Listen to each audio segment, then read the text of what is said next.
Good morning, everyone. Welcome to today's hearing.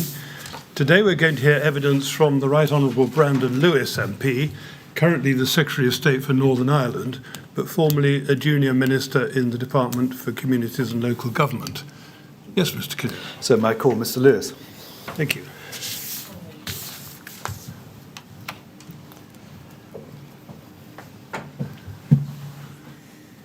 Good morning, Minister. I understand you're going to take the oath. Yes, Chair. Well, there should be a testament on the desk next to you. Could you take that in your right hand, please, and read the words on the screen?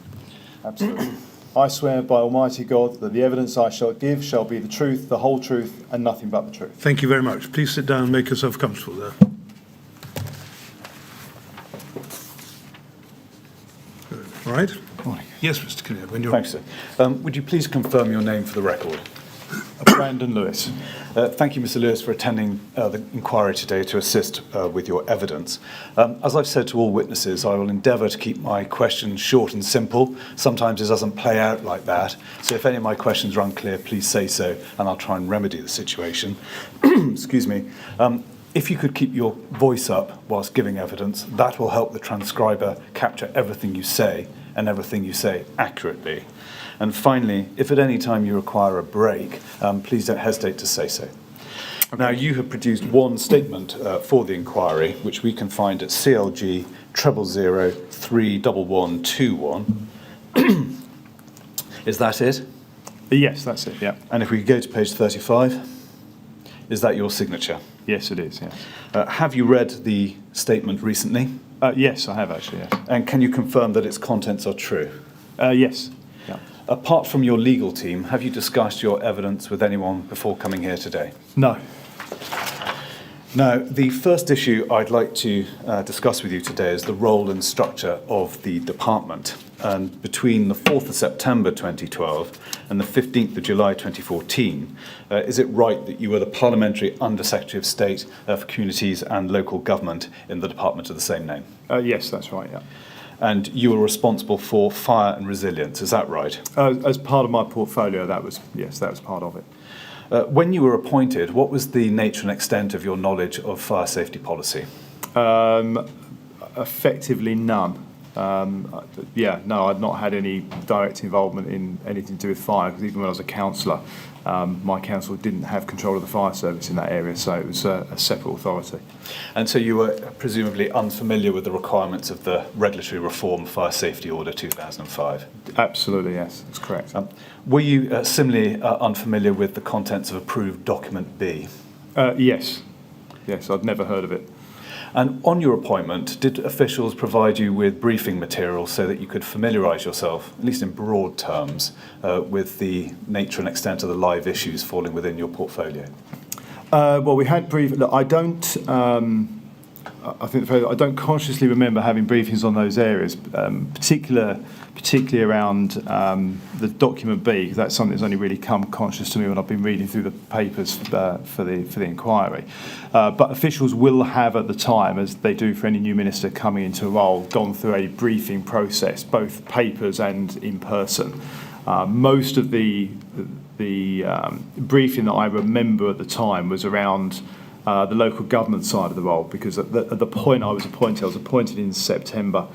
The main issue on the desk at that point was we were just about to start, and the department had already started work on the local government finance settlement. So that was most of that. The conversation I recall were around that, and then very quickly moved into the pay and dispute we have with the Fire Brigades Union.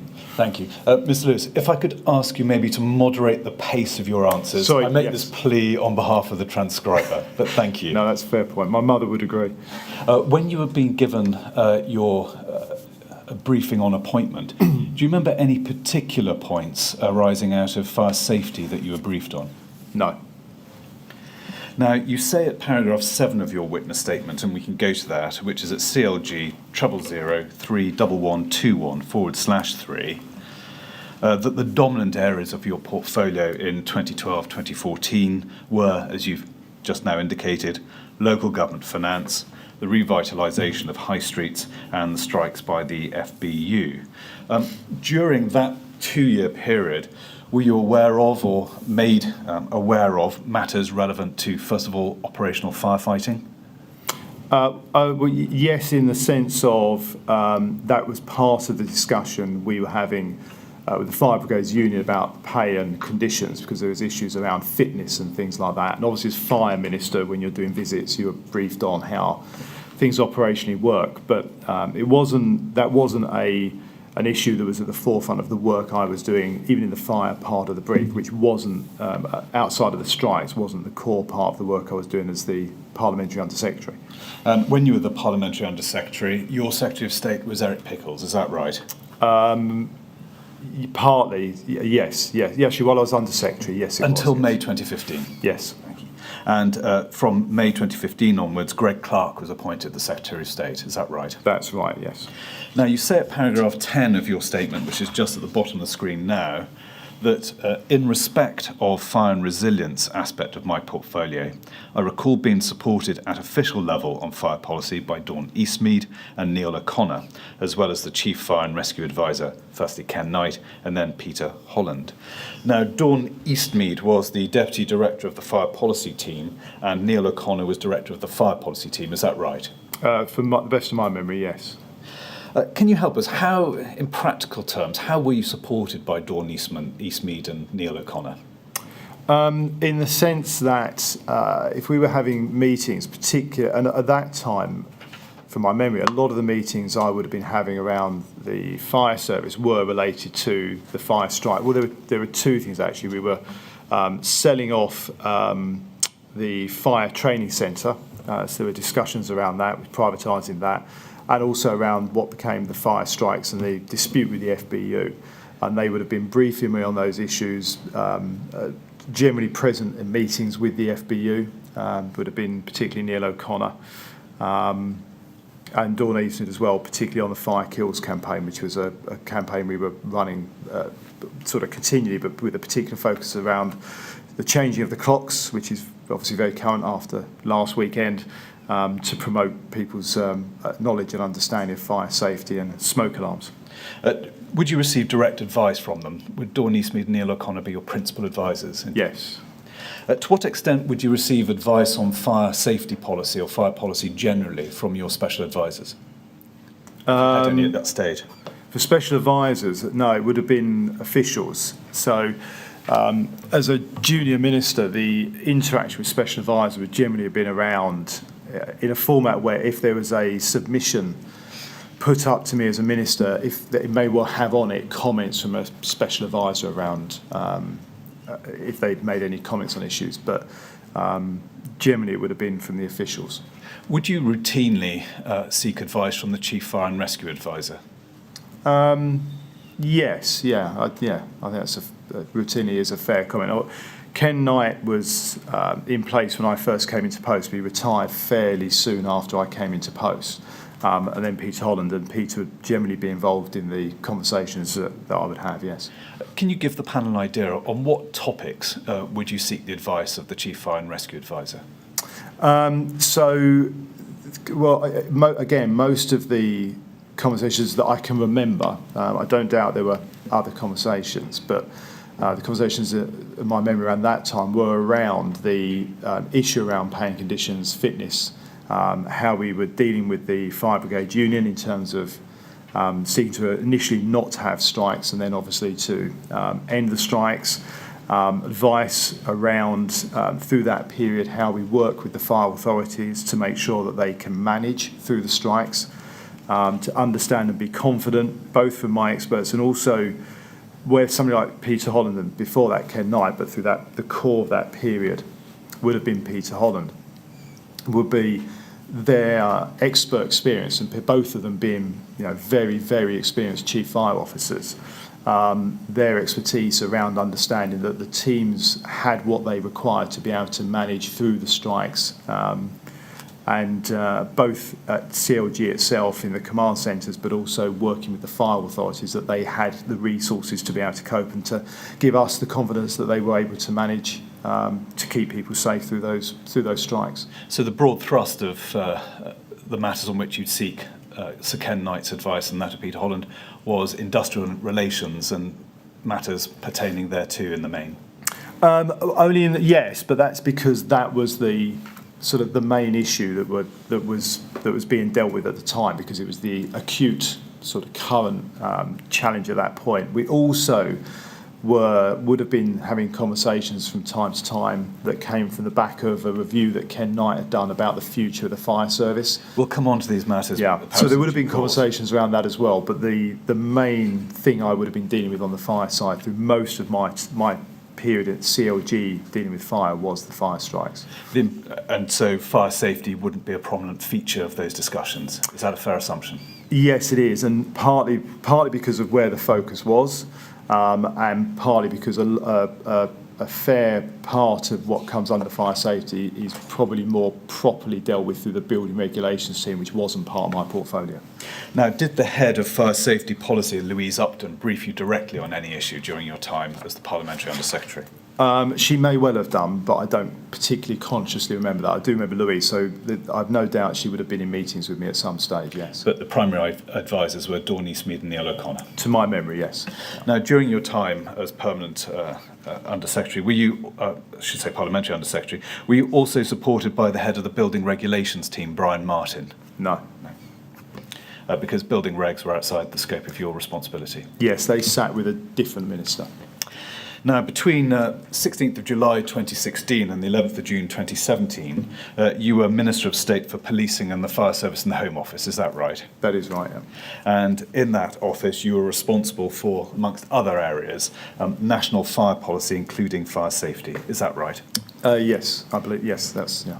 Now, you say at paragraph 15 of your witness statement, which is at page 5 of the document on the screen, that the fire and resilience element of my portfolio as Parliamentary Under-Secretary of State for Communities and Local Government had transferred over to the Home Office on the 5th of January 2016, and so formed part of my brief again when I joined the Home Office. Were your responsibilities as Minister of State at the Home Office substantially similar to those you held at CLG when you were the Parliamentary Under-Secretary? No. What was the principal difference? Well, it was it was quite a different portfolio, and in terms of how it worked in practice, because the idea, and it's probably worth giving some context. There've been discussions for quite a long period of time, a number of years actually, around trying to bring together the blue light services into one place, having one minister who dealt with both fire and police, and that's what this was the combination of. Predominantly because, and the thinking and the conversations were because the predominance of the fire services work had moved away from, fortunately, fires in the home, which had dropped quite dramatically over a period, to supporting police and working on road traffic accidents in that area, and it made more sense to have one minister dealing with both. And by the time it had moved to the Home Office, when I went to the Home Office, it was rather than being part of a brief that included local government, who in parts of the country are responsible for the fire service, and working that way through, obviously it was linked to the fire was linked to the policing brief. The policing brief, as paragraph 14, I can sort of see the end of, sort of outlines, the policing brief was by far the bigger part of the brief. And when I was doing fire for it was a relatively short period, as it outlines there. When I had fire at the Home Office, the predominant work at that point was around, from memory, was around the change in how the Chief Fire Officer's organisation was working, moving it into a format that was much more akin to the National Police Chiefs Council as well. So it was about that sort of structure. Rather than, because obviously we'd moved past the fire strikes. So it was, in terms of fire, and it was also around, there was quite a bit of work in terms of engaging with people in local communities around the fire service becoming part of the Police and Crime Commissioner's role. So the fire side of the role when I was at the Home Office was focused really in those two areas rather than the wider part of the brief as it had been under when I was at CLG. So whilst fire safety remained part of your portfolio, it wasn't a prominent part of that portfolio? No, and again, if I was looking at it in an analytical way in that sense, I would say that's probably because the building regs again stayed at what was then DCLG, now DLUC. And as I say, Thank you, it was a Mr. relatively small part of the brief in terms of the time frame. Thank you. As Minister of State, did you continue to be advised by Louise Upton? When I was at the Home Office, not that I recall. Now, I want to move on to a separate topic, which is briefing and decision-making at the departments you served at. First of all, by way of a preliminary question, we've reviewed the disclosure provided by CLG in its various names, and one consistent theme is that when ministerial submissions are put up to you, we haven't got ministerial submissions that show your manuscript notes or comments on them. Can you help us understand as to why that would be the case? Well, I'm afraid I can't help explain why you haven't got them. From my point of view, when I was going through the papers, it would have been very helpful to have them. I still today will put handwritten notes on. I much prefer having hard copy rather than electronic, which obviously when I was first there we didn't have electronic in that format, so it was before iPhones and things had come into government. But the benefit of having the original hard copies is that it can give some context. So where I've said to you, for example, I don't recall that, there will be subs where as a minister you will look at a sub and it's a very straightforward, uncontroversial response to a letter or something that doesn't need a great deal of thought, and you will literally just tick it. Being able to see that is an indication that this at the time was a very straightforward thing.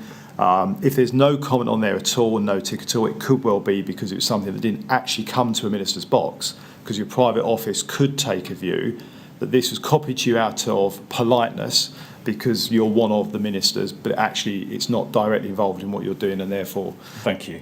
As opposed to having something that was a key issue, and therefore you would have written notes on, comments on, etc., and that context would be quite helpful. Thank you. Mr. Lewis, could I politely encourage succinctness in answers? I understand it's always helpful to have context, but the question's directed at particular points, so it would help us sort of move on during the course of today. Sure. Could we go to page 32 in the statement we're looking at on the screen, and paragraph 82 in particular?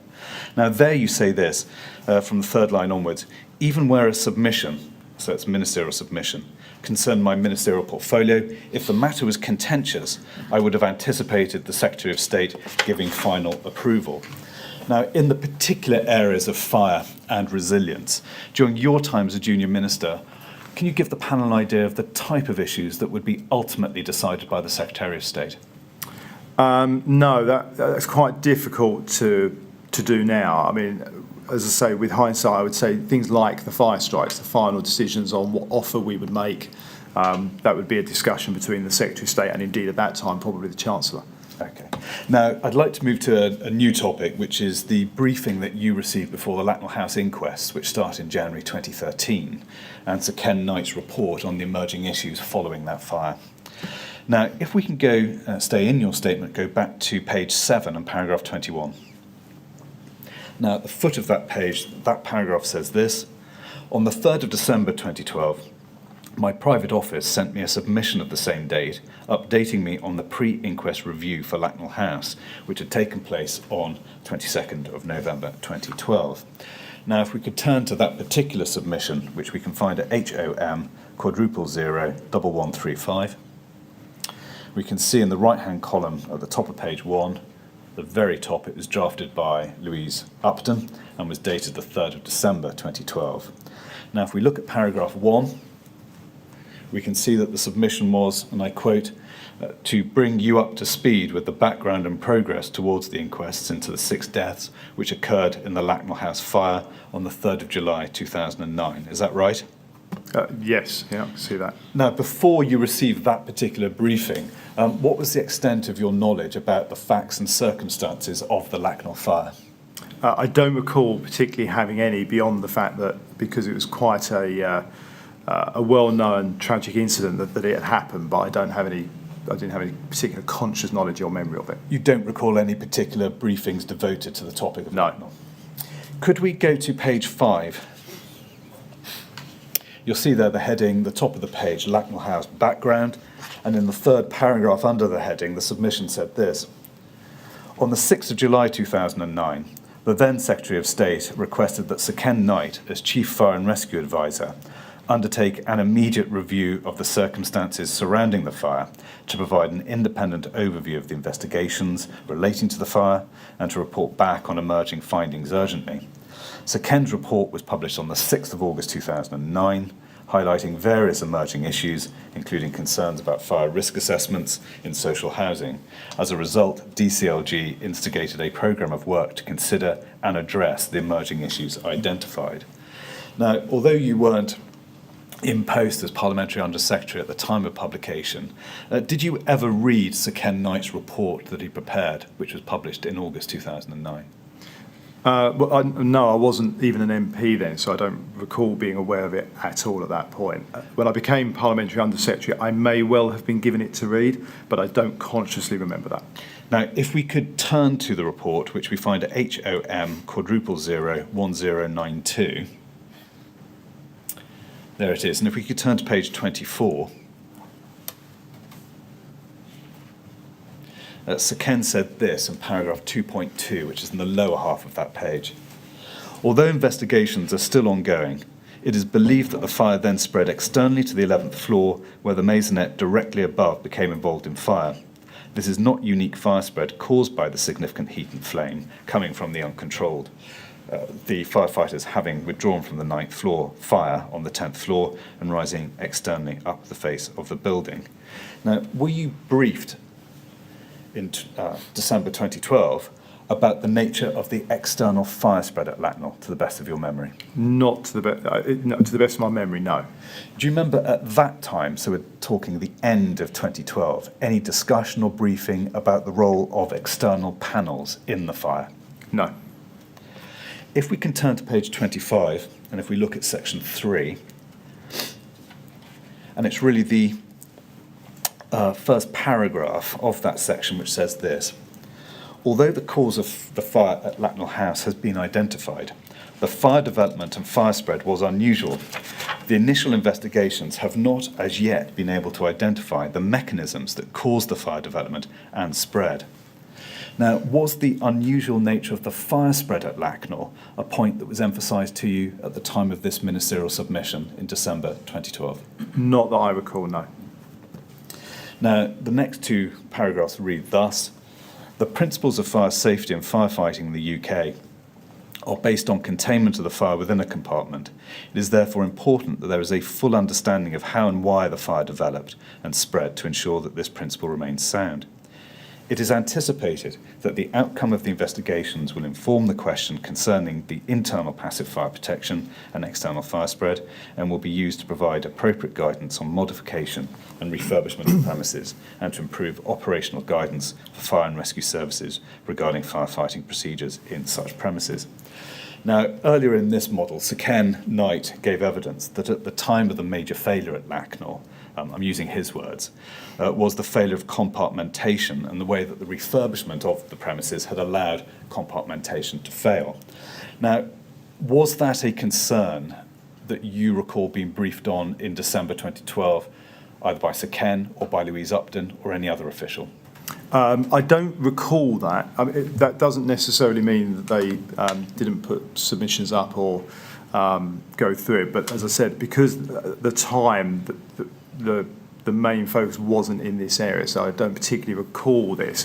And when subs would have been coming up and around some of these issues, the work that paragraph 3 outlines is work that you would, as a minister, you would assume that the officials have taken that into account as part of their thought process that would lead to the submission that you have got in front of you. But you don't remember at the time either Sir Ken or indeed anyone else bringing this matter to your particular attention, saying, Minister, we need to think about this? No. Similarly, do you remember any concerns or briefing being given, concerns being expressed or a briefing given to you by Sir Ken or anyone else about fire risk assessments in social housing and their adequacy? Not specifically on social housing. We did do some work generally around fire risk assessments and wanting to ensure that they were done effectively, efficiently, and that we were looking at how the SFOA itself works to ensure that people are doing that in a proper and effective way. But as much for commercial premises, hotels and B&Bs and places like that. Do you remember what prompted that work? Was it concerns about the competence of fire risk assessors, or was it something else? I don't recall what prompted it, I'm afraid, but there were discussions and a piece of work being done around how that's managed, how that's done, and that it's efficient and effective for commercial businesses. I think from memory it was as much about hotels and sleeping accommodation as it was about anything to do with social housing specifically. But again, it wasn't a point that was of particular concern or prominence at this time. Is that a fair summary? Yes, that's correct, yeah.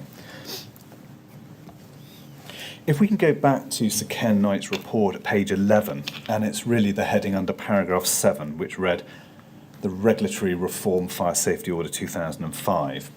You'll see a subheading italicised there, emerging issues, and Sir Ken wrote this. There is a requirement in the fire safety order to appoint one or more competent persons to assist the responsible person in undertaking the preventable and protective fire safety measures within premises. However, there is no similar requirement for a competent person to be appointed to assist in making a suitable and sufficient risk assessment.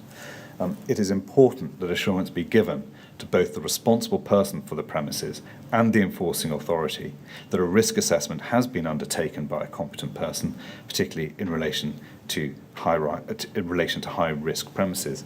Now, at this stage, were you aware that there was no statutory requirement in the order for a competent person to be appointed to undertake a fire risk assessment?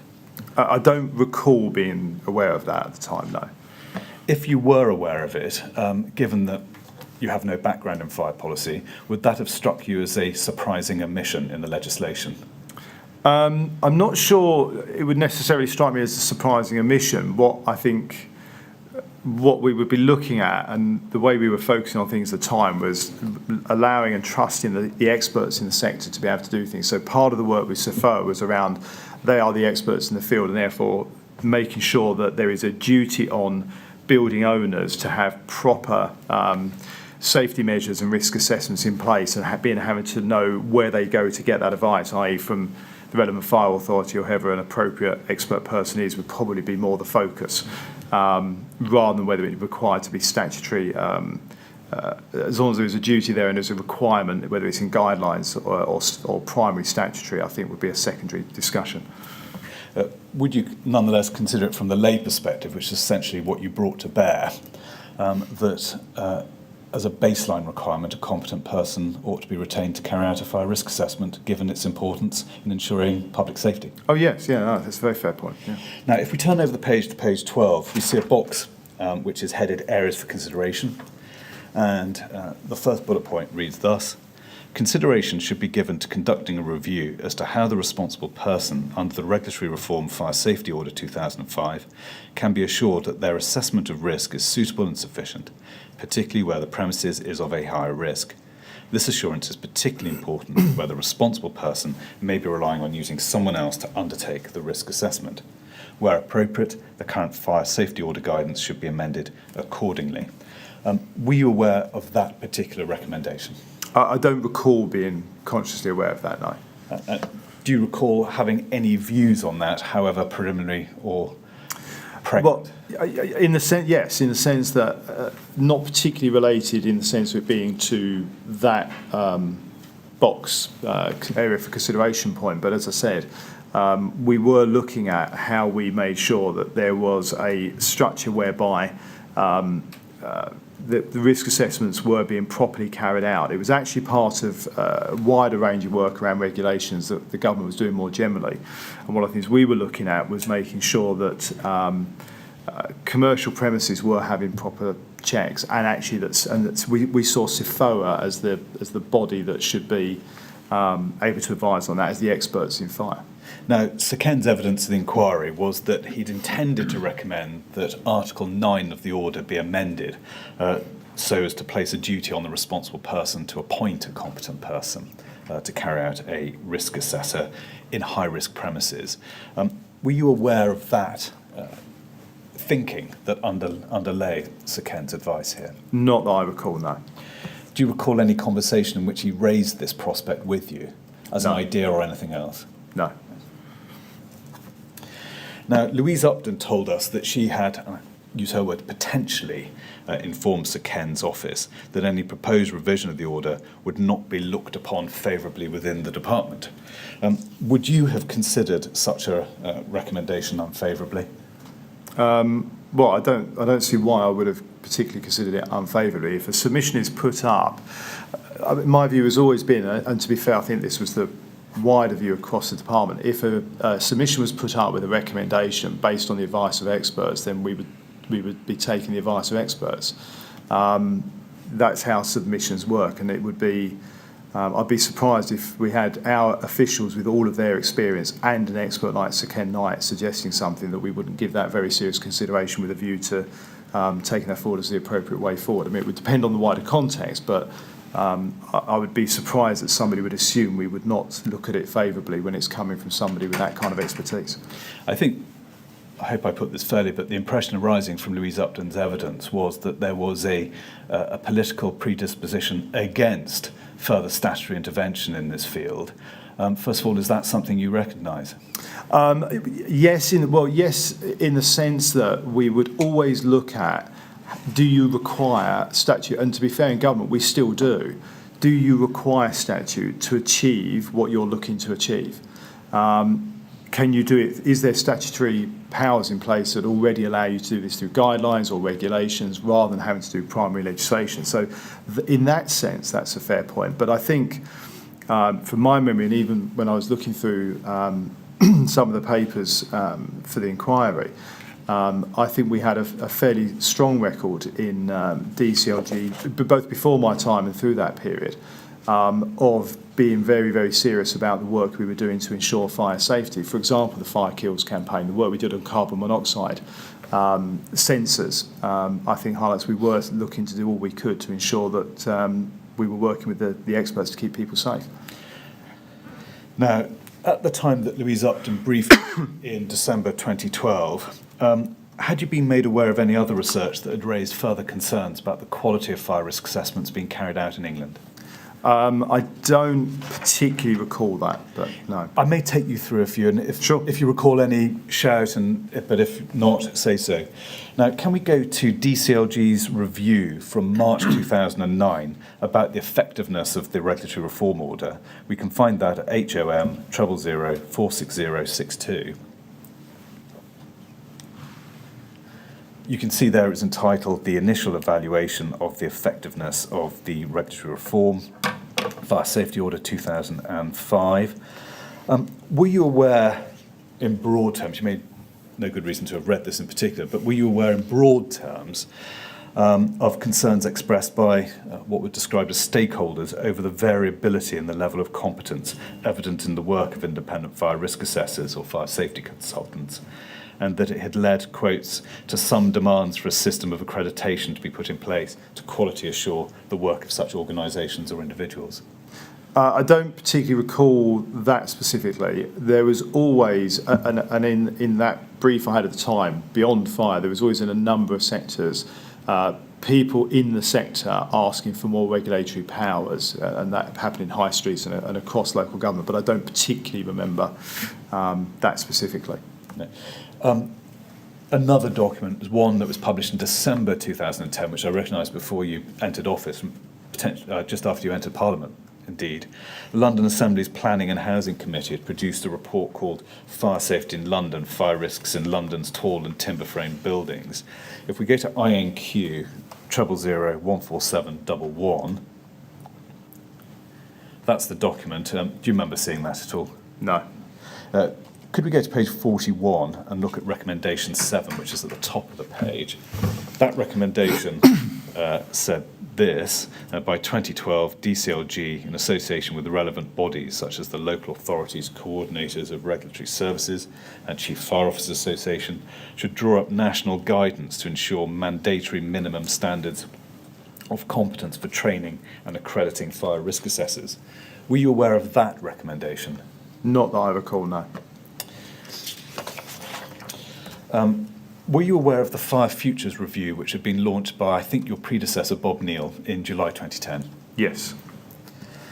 And if we can go to the Fire Futures National Interest Workstream report, which we can find at FSF *000037. Now, this was published in December 2010.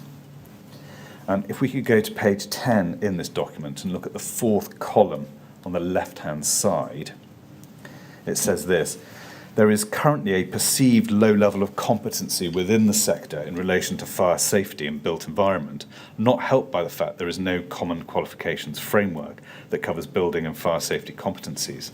Whilst the fire and rescue services undertake building safety checks, no single organisation can take on responsibility for awareness of fire safety amongst building designers, constructors, owners and occupiers. This campaign can be taken on by that part of Fire UK, normally referred to as the industry. That part of the sector needs to come together more closely and be less introspective, and there must be a much better dialogue, in particular with those outside the core specialist fire safety sector who are not fire specialists, but who in practice are responsible for delivering fire safety in practice, e.g. general design, specification, construction owners. Were you aware, even in broad terms, of the nature of the concerns expressed here? No, but I don't think it's an unreasonable concern.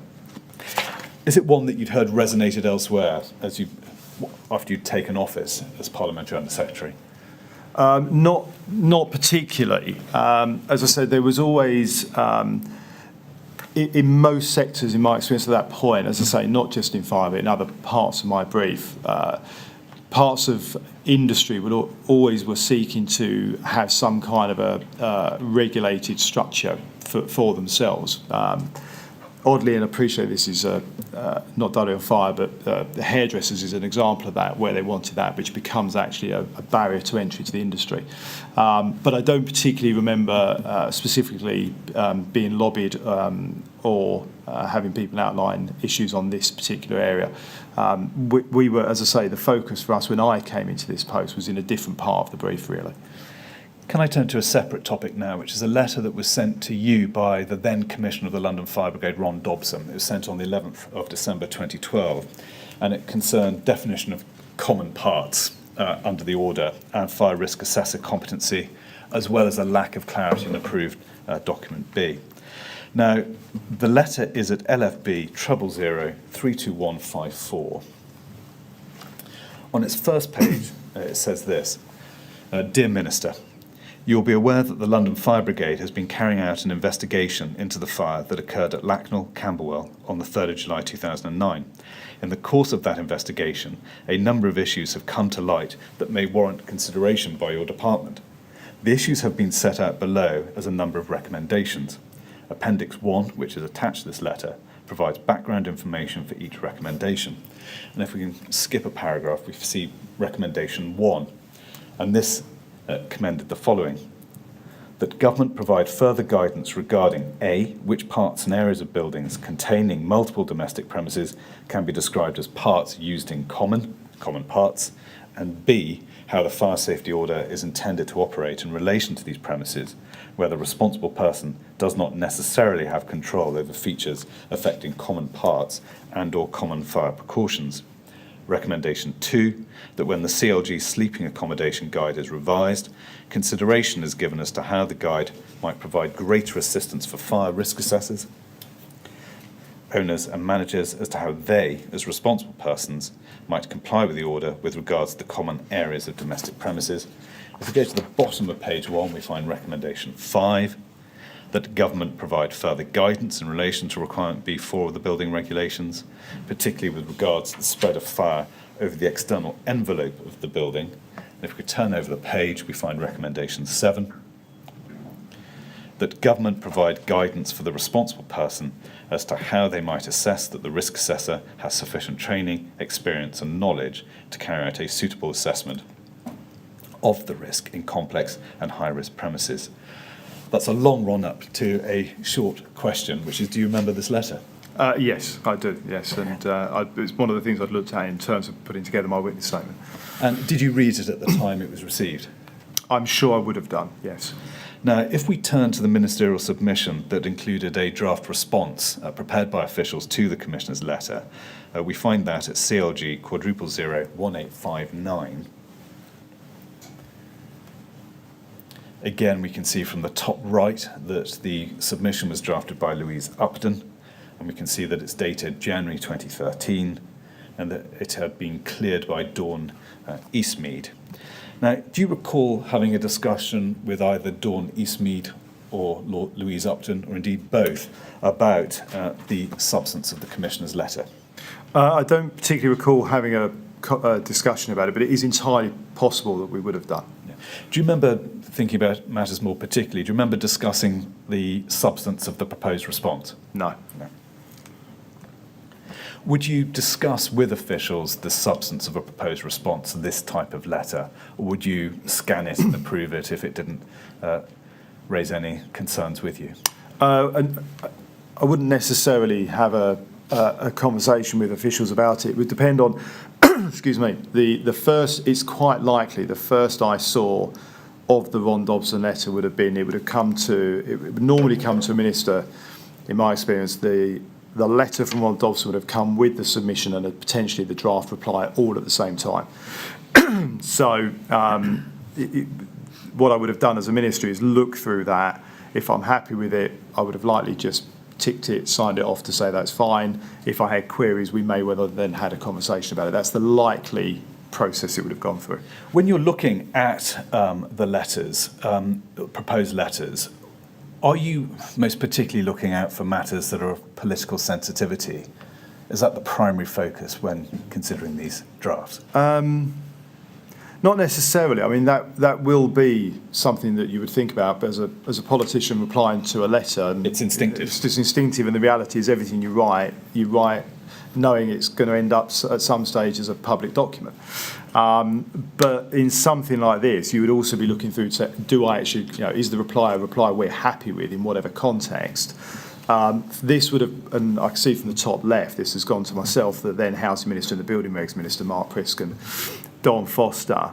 The challenge with a letter like this, I suspect, would have been at the time that there are parts of the letter that come into each of our individual briefs, and therefore parts of that letter that I won't have taken a view on because they're not areas that were my expertise or portfolio. Now, given that the response went out under your name, to what extent did you scrutinise or test officials on the contents of what they were saying, given that ultimately you were answerable, you were the addressee in the first instance, and you were answerable for the content? It's very. The honest answer, I don't recall, but it's very likely that not very much. In the sense of, I would have expected to have gone through the letter, and the areas within my portfolio I would have a view on, and I may well have been just very happy with the draft given by officials. They are, the experts, and you trust them, and you're used to working with them a lot, as it happens in certain areas. In the parts of the letter that were not part of my brief, I would have, even though it's gone in my name, I would have taken the view that the relevant teams working for both Mark Prisk and Don Foster would have gone through that, and if they're happy with it, it's their portfolio, it's their expertise. I wouldn't particularly necessarily comment on that. In practice, therefore, you're tremendously reliant upon the advice and good judgment of your officials in preparing these responses. Is that a fair summary? Yes, absolutely, yes. If we can look at the... And so I should just say there is that, to be fair, is a very fair and good reason, in the sense that as ministers, you can sometimes be in a brief for a matter of months. If you're fortunate, for a matter of years. Officials will tend to be there for longer, so they're the ones with the expertise. And unless there's something express or it's a contemporary source of political concern, you won't necessarily raise any doubts or concerns about the substance. Correct, and probably the longer you are a minister in a particular brief, because again, then you after a period of time, you develop your own understanding and expertise of an area. If we could look at that draft response, Mr. Lewis, LFB 000-32153. Now, if we turn to page 3, we can see it was signed by Louise Upton. Would it be normal in these circumstances, even though the letter was addressed to you and from the Commissioner of the London Fire Brigade, for it to be, I put this colloquially, staffed out to an official to sign and send? Yes, yeah, that wouldn't be unusual. And the reason for that, I can't remember the detail at that point, but I would imagine that the reason would be that Ron Dobson is not a politician, he is an official, he's as the Chief Commissioner, and therefore the reply going to it from an official would not have at the time seemed controversial in itself. If we can go back in the document to page 1 and look at the third and fourth paragraphs on that page, Ms Upton said this: in terms of recommendations 1 and 2, we have considered previously the extent to which the Regulatory Reform Fire Safety Order 2005, which gives effect to a number of European Council directives designed to improve safety and health of workers at work, was intended to apply to premises or parts of premises other than those which could be viewed as workplaces or places to which the public have access. As you know, the order specifically does not apply to domestic premises except to the extent mentioned in Article 3110. Although ultimately only the courts can decide, we have no evidence to suggest that the order was intended to apply generally to the structure of a block of flats. In brief, this is because it would be artificial to delineate the domestic premises for the purposes of the order in such a way that it excludes the structure, such as external walls around a flat. We consider this as the case regardless of whether the structure is, in property law terms, comprised within the lease or tenancy of a flat, because, considering the variety of possible arrangements and extent to which various combinations might apply in any one building, the results are anomalous. We therefore do not consider that the order could have been intended to apply in this way. And if we go over the page, the first 3 paragraphs on page 2,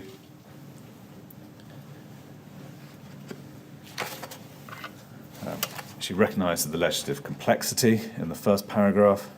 Second paragraph is: following the Lakanal fire, those responsible for fire safety in purpose-built flats reported they welcome additional and specific guidance on how to manage fire safety. And thirdly, confirmation there was sector-developed guidance in place. Now, the impression arising from that draft is it's merely restating what the department had already done. Is that a fair reading, do you think, Mr. Lewis? Yes, other than up until the point where in that final paragraph you mentioned starting following the Lakanal House fire, obviously that does lead into the work that was then being done with the Local Government Association, that was the LACOS as it was referred to about what they were developing and looking at. If we go back to page 1, just look at what was said in respect of recommendation 1.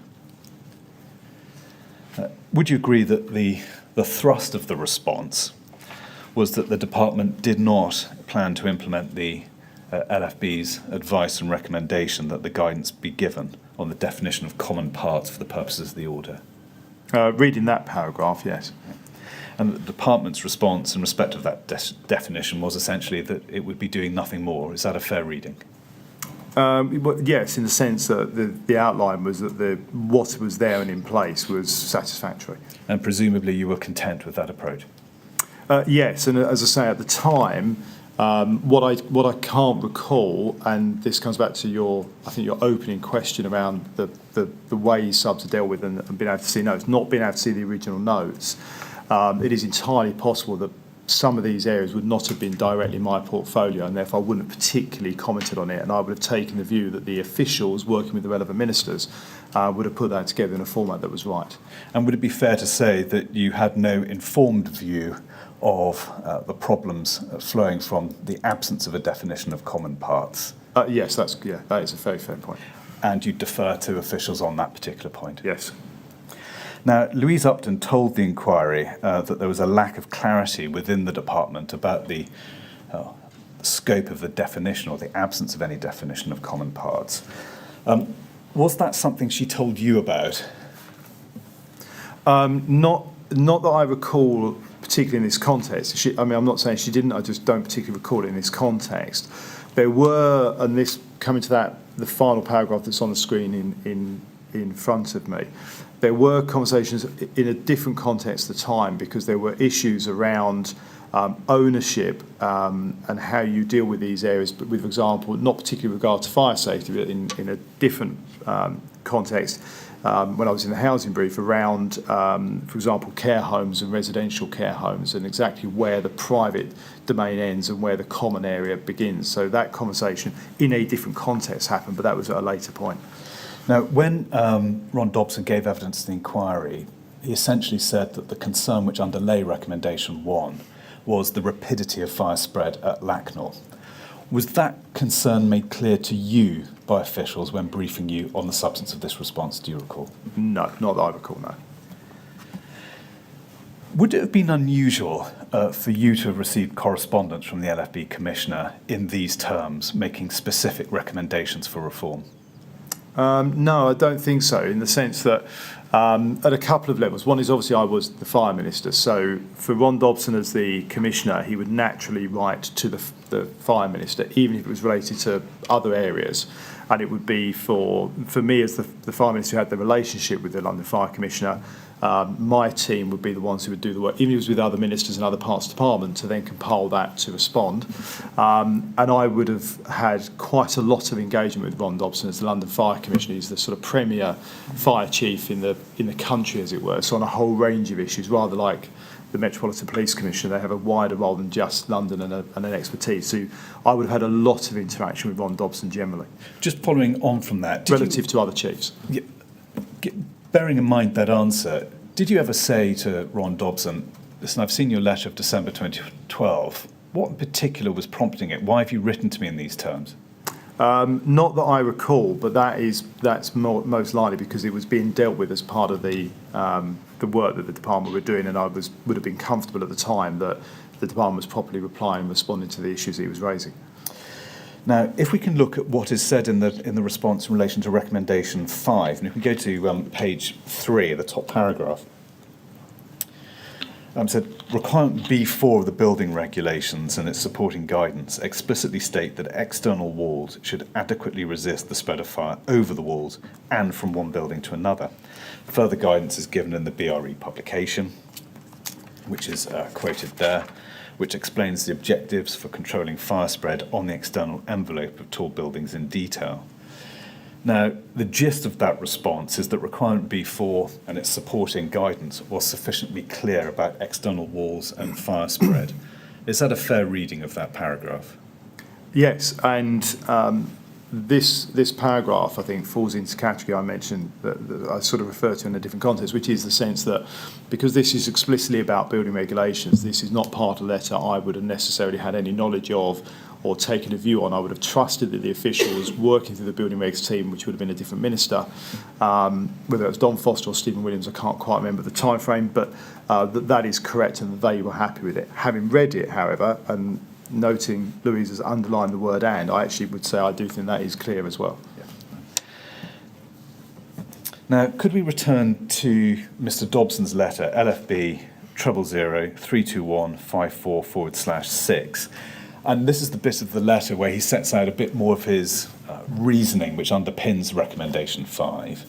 And if we look at the penultimate paragraph on page 6, the letter said this: the investigation has highlighted that the intentions of building regulations with regards to restricting the spread of fire over the external face of the building may not be fully understood. We do not think that approved document B is particularly clear on this matter. Now, bearing in mind what you've said about building regs falling primarily in the sphere of other ministers, but do you remember any concern at the time that whilst officials were telling you that B4 was clear, you've got the head of the largest fire and rescue service in the country saying, we don't think it is? Did that ever give you cause for concern, given its general relevance to fire?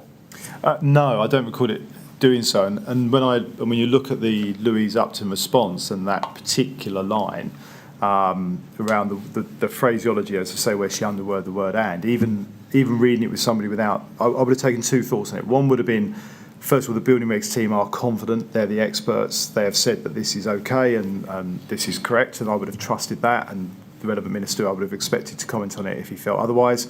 And also, even on reading Louise's reply, as I said, even when you look at the paragraph we had on the screen a few moments ago, that language to me, I have to say even today, looks clear. Now,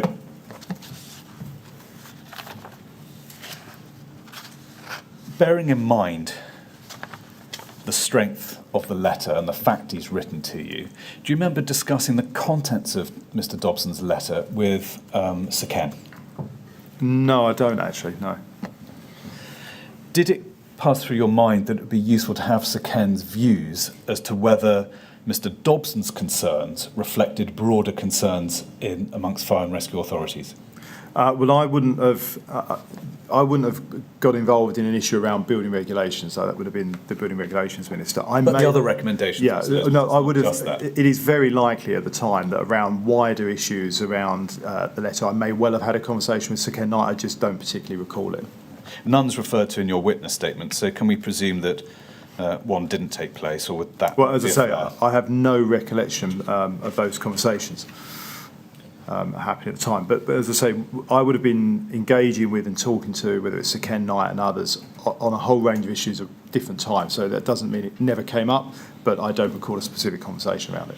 Now, when he gave evidence in the inquiry, Mr. Dobson stated that the hope in relation to recommendation 5 was that the government would provide some additional advice and clarity in relation to the meaning of B4, or even to revise approved document B altogether. Were you aware of that particular hope held by Mr. Dobson? I don't recall being aware of it at the time. Obviously, I've seen what he's said to the committee, and I know the government was looking at doing work to revise approved document B, but that's not something I was involved with or conscious of at the time, no. Now, in respect of recommendation 7 from Mr. Dobson's letter, which focused on competency of fire risk assessors, Louise Upton's response doesn't deal with that at all. First of all, are you able to help us as to why there was no response on that particular issue? No, and having read it, that struck me, and I can't recall realising that at the time, but I don't consciously recall the letter from the time, but even reading it today, no, and I'm afraid I'm unable to help with why that is. Were you aware at the time whether there were any substantive proposals or even early thinking about what to do about the concern expressed about the competency of fire risk assessors as reflected in Mr. Dobson's letter? As I said earlier on, yes, I do recall having conversations, and we were looking at how we ensure, in the context particularly of, as I say, commercial premises where people were sleeping, as I say, hotels, bed and breakfast, those HMOs, places like that, there was that property owners understood they had a duty to ensure that they had proper checks and were doing so in an efficient and effective way. There was equally a problem at the time, if I recall correctly, that people were having issues around having multiple checks at different times. So how do we bring this together to make sure that this is done efficiently and effectively with experts? And that, again, the chief fire officers and the fire authorities in those areas are probably the best placed organisations and experts to be able to advise local businesses on doing that. Thank you. Can we move on to a separate but related... Sorry to interrupt you, Mr. Kinnear. Before we do, can I just seek your help on this? Looking at the letters now, you clearly appreciated that there was no draft response to the recommendation about fire risk assessors. Is that something that you think perhaps you should have noticed at the time? Yes, and that's a fair point, yeah. And had you done so, what would have happened? Well, and this is again comes back to the challenge of not being able to have the original documents with comments. It may well be there's a handwritten note somewhere asking that very question. I just don't consciously recall it. Understand. And it may well have been that it wasn't involved in the letter because there'd been a meeting or a separate conversation or something else was happening that I just don't, I'm afraid, recall at the moment. Looking at it, as you say, Chairman, now, not having that context or knowledge of that, it seems odd that that wasn't dealt with, or indeed that it, from what I can see, wasn't particularly followed up as an issue afterwards, which would infer to me that there was something else going on that was dealing with that separately, but I don't know. All right. Thank you very much. We'll follow this particular topic through, so it may become clearer as we follow through the documents. If we look now at the Rule 43 letter that followed the Lakanal House inquest and the department's response to the coroner, if we can go back to your witness statement, CLG 000311121/9, and if we look at paragraph 26, you confirmed that on the 28th of March 2013, my private office was sent notification of the verdicts in the Lakanal House inquest. And if we could look briefly at the letter, which we find at HOM 000045865, we can see the coroner wrote to the Secretary of State himself. Nonetheless, would you have seen that letter when it arrived? Quite likely, yes. Now, if we can look at page 2 and the heading Fire Risk Assessment pursuant to Regulatory Reform Fire Safety Order 2005, the coroner said this: "The evidence adduced indicated that, notwithstanding publication of your department's 2006 guide, Fire Safety Risk, Sleeping Accommodation, and of the Local Government Association's August 2011 guide, there remains uncertainty about the scope of inspection for fire risk assessment purposes, which should be undertaken in high-rise residential buildings. Evidence was adduced which indicated that inspection of the interior of flats or maisonettes in high-rise buildings was necessary to enable an assessor to identify possible breaches of the compartment, which have the potential to impact on the fire safety of the resident or others. It is recommended that government provide clear guidance on, first bullet point, the definition of common parts of buildings containing multiple domestic premises, inspection of a maisonette or flat which has been modified internally to determine whether compartmentation has been breached, inspection of a sample of flats or maisonettes to identify possible breaches of the compartment." Now, that again is a long run-up to a fairly straightforward question. Do you accept that the clear thrust of the coroner's recommendation was that there remained uncertainty about the scope of inspection and fire risk assessments of high-rise buildings? From that letter, yes. Would you also accept that there remained uncertainty about the definition of common parts for the purposes of the order? Because why else would she recommend that the government provide a clear definition of common parts? Yeah, again, as outlined in the letter, yes, I do accept. Now, if we could go back to your statement, CLG 000-31121/9, and we look at paragraph 27, you say this: "On the 17th of April 2013, my private office was sent a submission regarding the Lakanal House inquest, Rule 43 of Fire Safety Recommendations. I provide my approval on the 30th of April 2013. Now, if we could look at that submission, which is at HOM 000-46067. Again, top right-hand side, drafted by Louise Upton, cleared by Dawn Eastmead, and dated the 17th of April 2013. And if we could turn to paragraph 3, which lies under the heading Recommendation, the submission said this to you: that you agree to respond to the coroner's recommendations set out in paragraph 6 below in respect of the Regulatory Reform Fire Safety Order 2005 and fire safety in multiple domestic premises as follows. First bullet point: highlight the availability of DCLG-funded national guidance, fire safety in purpose-built blocks of flats, July 2011, owned by the Local Government Association on behalf of the housing and fire sectors, and confirm that DCLG are working with the LGA to consider whether it remains fit for purpose. And second bullet point, acknowledge that whilst the legislation, i.e. the Fire Safety Order, which applies to the common parts of such buildings, and the Housing Act 2004, which applies to individual dwellings and to common parts, can be complex, Annex B. The guidance, which is well known within the sector, is designed to make its practical application simple. We have no plans to issue new guidance, but we will, with the LGA and stakeholders, review and, if necessary, amend the existing guidance to ensure it adequately reflects issues raised by the inquest. Now, on what basis did you, and I mean you, not your officials, conclude that a review with only the possibility of a revision was a sufficient answer to the clear and expressed terms of the coroner's recommendation? Well, exactly as is, I think what the point that's made there in the submission is fair, to do a review to assess whether what is already in place is clear enough and works for the sector, and to do that working with, as I said in an answer a short while ago, that work we were doing with the LGA, who were who through, as was called, lay cause, had the ownership of dealing with the majority of the fire services. But Mr. Lewis, doesn't that answer miss the vital point here, that the ministerial submission only held out the possibility of revision, which was clearly fell short of what the coroner was expecting of government? Well, the coroner is outlining, is making a point that they feel that that needs review. It is obviously then for the government to have a look at that, decide, having done a review, as we've said here, that work with the LGA, what is necessary and how to do that, to, if there is a requirement to amend existing guidance, which I think is a reasonable response. Well, with respect, Mr. Lewis, should we go back and just look at what the coroner actually said? And if we can go to CLG 000-31121/9.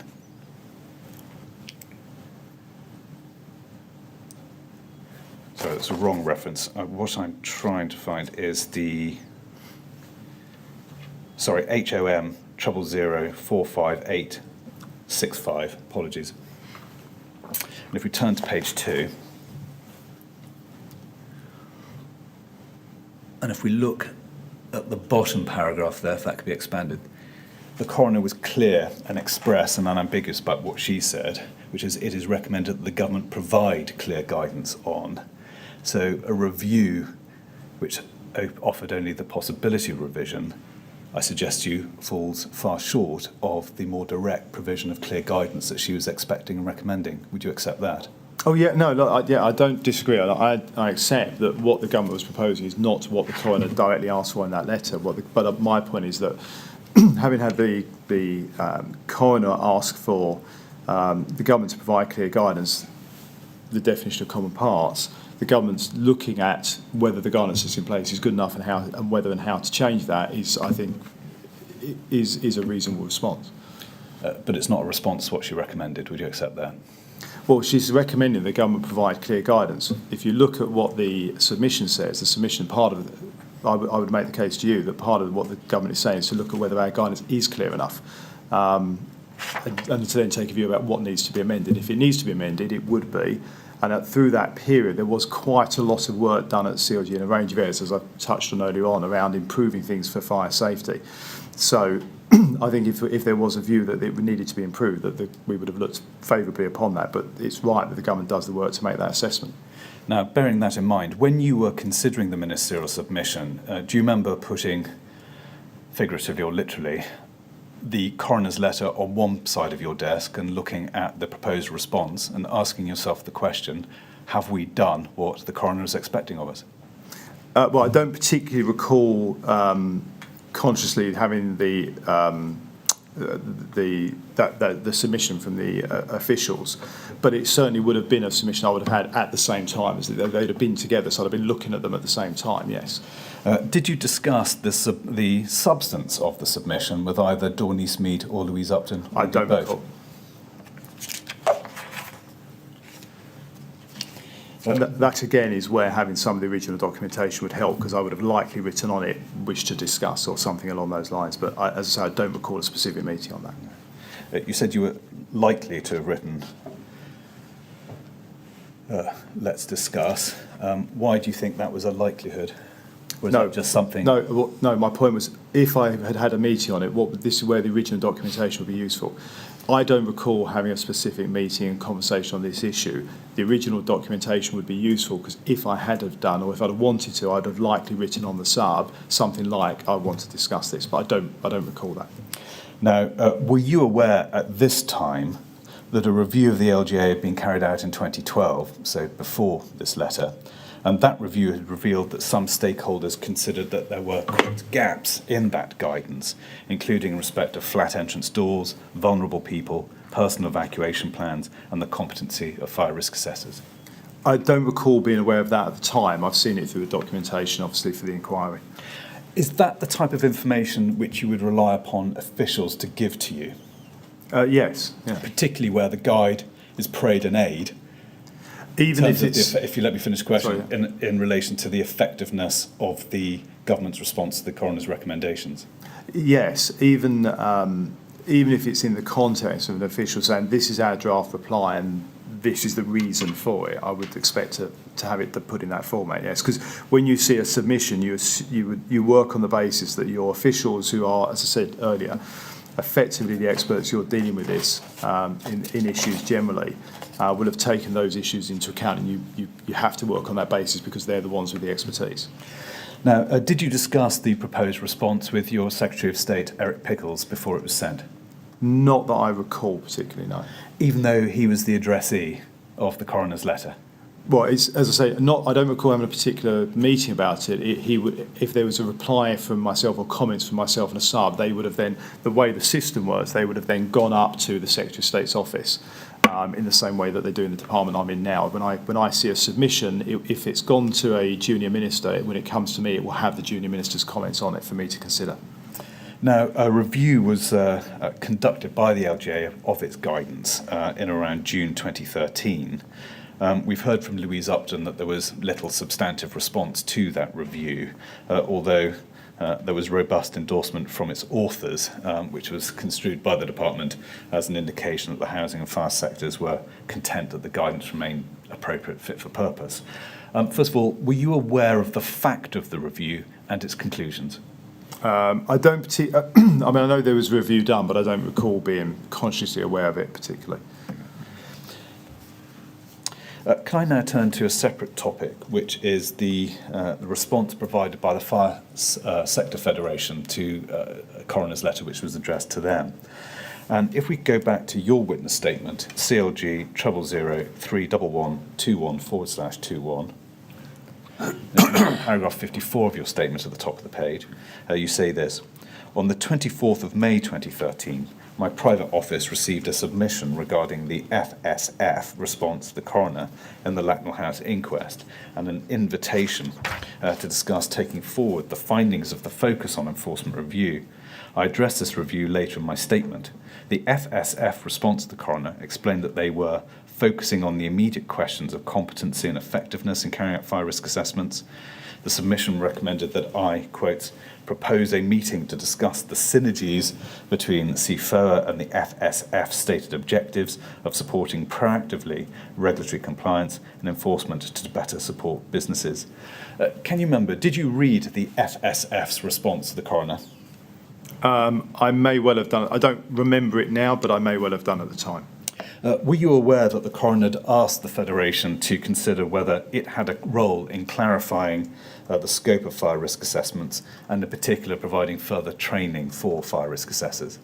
Again, I don't particularly recall that at the time, but as I say, I can see it as part of the documentation for the inquiry. Yeah. But it doesn't ring any particular bells? No.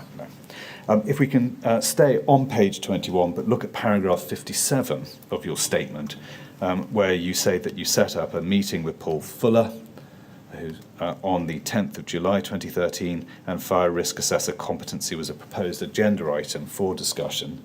And you say in the second sentence this: the submission to my office dated the 8th of July 2013, briefing me for the meeting, noted that the FSF had recently published a sector-developed competency standard for commercial fire risk assessors, and that CFOA were encouraging fire and rescue authorities to make the details of competent assessors available locally. It recommended that I query how the FSF scheme and that of CFOA could work together. Now, at the time, so thinking March, April 2013, what did you know? Were you aware of the fact of the competency standard? I don't recall at the time being particularly alert to that, no. You say not particularly aware of it? Well, as in, Not? No, not that I can remember now, thinking back to 2013, no. Were you aware of the substance of CFOA's involvement in that proposal that's referred to here? Only in the sense of, I can't recall what I was aware of at the time, but in looking at the documentation and preparing the witness statement, one of the things that I am aware of, and I think I was aware of at the time, was there was also quite a crossover between FSF and CFOA itself. This was one of the issues around how you have these things working together in an efficient and a proper way. Bearing in mind, you actually, if I remember correctly, I think at the time Paul was on both boards. And so that side of it I was aware of, yeah. So if we can look, in the normal course you received a briefing for the meeting, and we have that briefing at HOM 000-478-74/1. Again, drafted by Louise Upton, this time cleared by Brian Nash and dated the 8th of July 2013. If we could turn over the page to page 2 in paragraph 9. It says this: Fire Sector Federation and CFOA. CFO Fuller, in his role as Deputy Chair of the FSF, sent you a copy of the FSF's response to the coroner and the Lakanal House inquests, which sets out a number of actions it has initiated in response to the recommendations. These include 1, the development of competency for fire risk assessors, for risk assessors, including in the housing sector; 2, to advise on changes to the next iteration of approved document B, the fire safety element of the building regs, and 3, the rollout of a fire safety awareness and publicity programme targeted on the fire sector and those involved in building design, construction and refurbishment.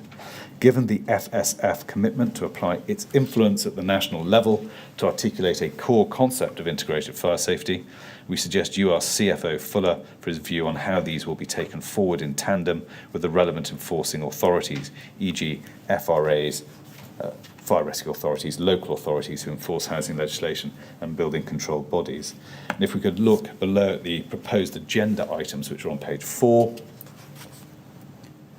see item 2, see Fire and the Fire Sector Federation. The bullet points say fire risk assessor competency, advice information sharing, building on success through wider engagement.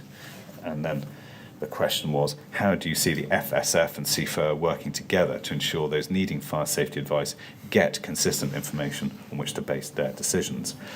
Can you remember now what was the gist, I should say, of the discussion on fire safety, fire risk assessor competency? Yes, I'd just say you read out one of those questions would have been draft questions officials would have suggested you can use as a minister to get a conversation going. That doesn't mean I'd necessarily have used them. You don't follow it as a script, it's more of a prompt. It's more, I mean, different ministers will have different approaches. For me, they're more of a prompt. But yeah, I mean, this is that meeting and that part 2 is on the screen at the moment around fire risk assessor competency advice, and the paragraph we just looked at, I think is exactly the point I was referring to a short while ago, where we were talking to the sector around these issues of how you ensure that risk assessments are being done properly, they're being done efficiently.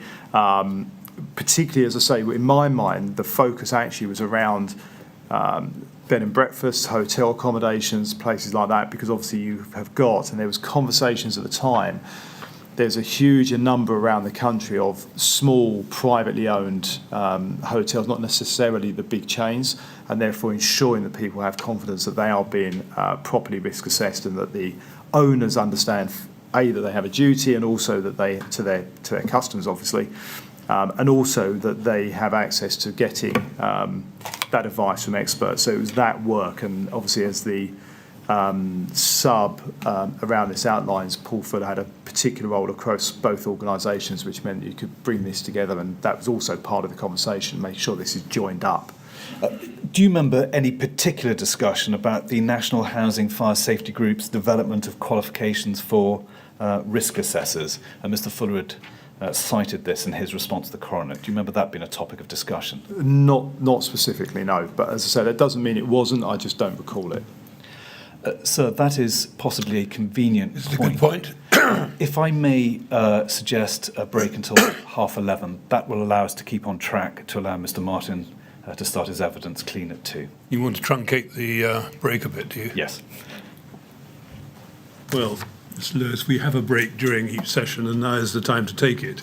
I'm going to say 11:30. It's slightly shorter than we usually have. But there we are, that'll keep us moving. The only thing I have to say now is when you're out of the room, please don't discuss your evidence or anything relating to it with anyone. Okay, understood. Thank you very much. Would you like to go with the usher then, please? Thank you.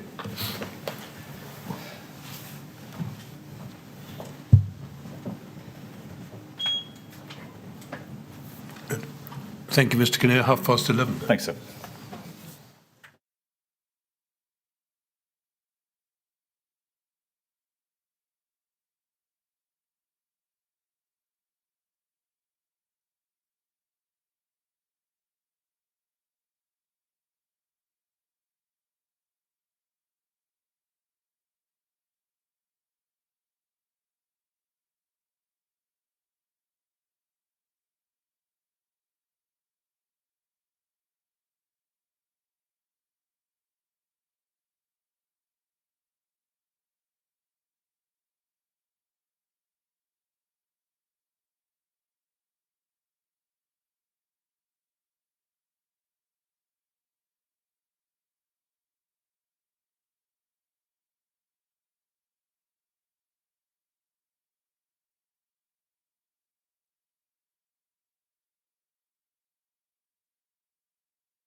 ask Mr. Lewis to come back in, please.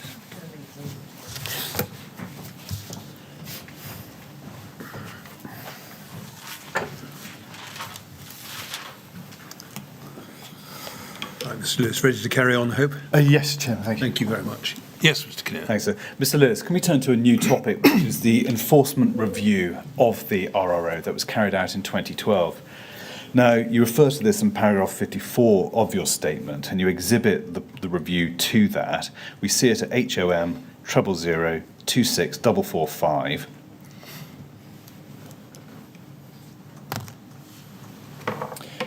It was carried out by what was then the Department for Business Innovation and Skills in the second half of 2012. What was your department's involvement in that review? Not at a ministerial level, but the departments on something like this would have been working across BAYS and the DCOG officials. Now, in a letter to Stephen O'Brien MP dated the 11th of February 2013, which we can find at CLG 000 13015,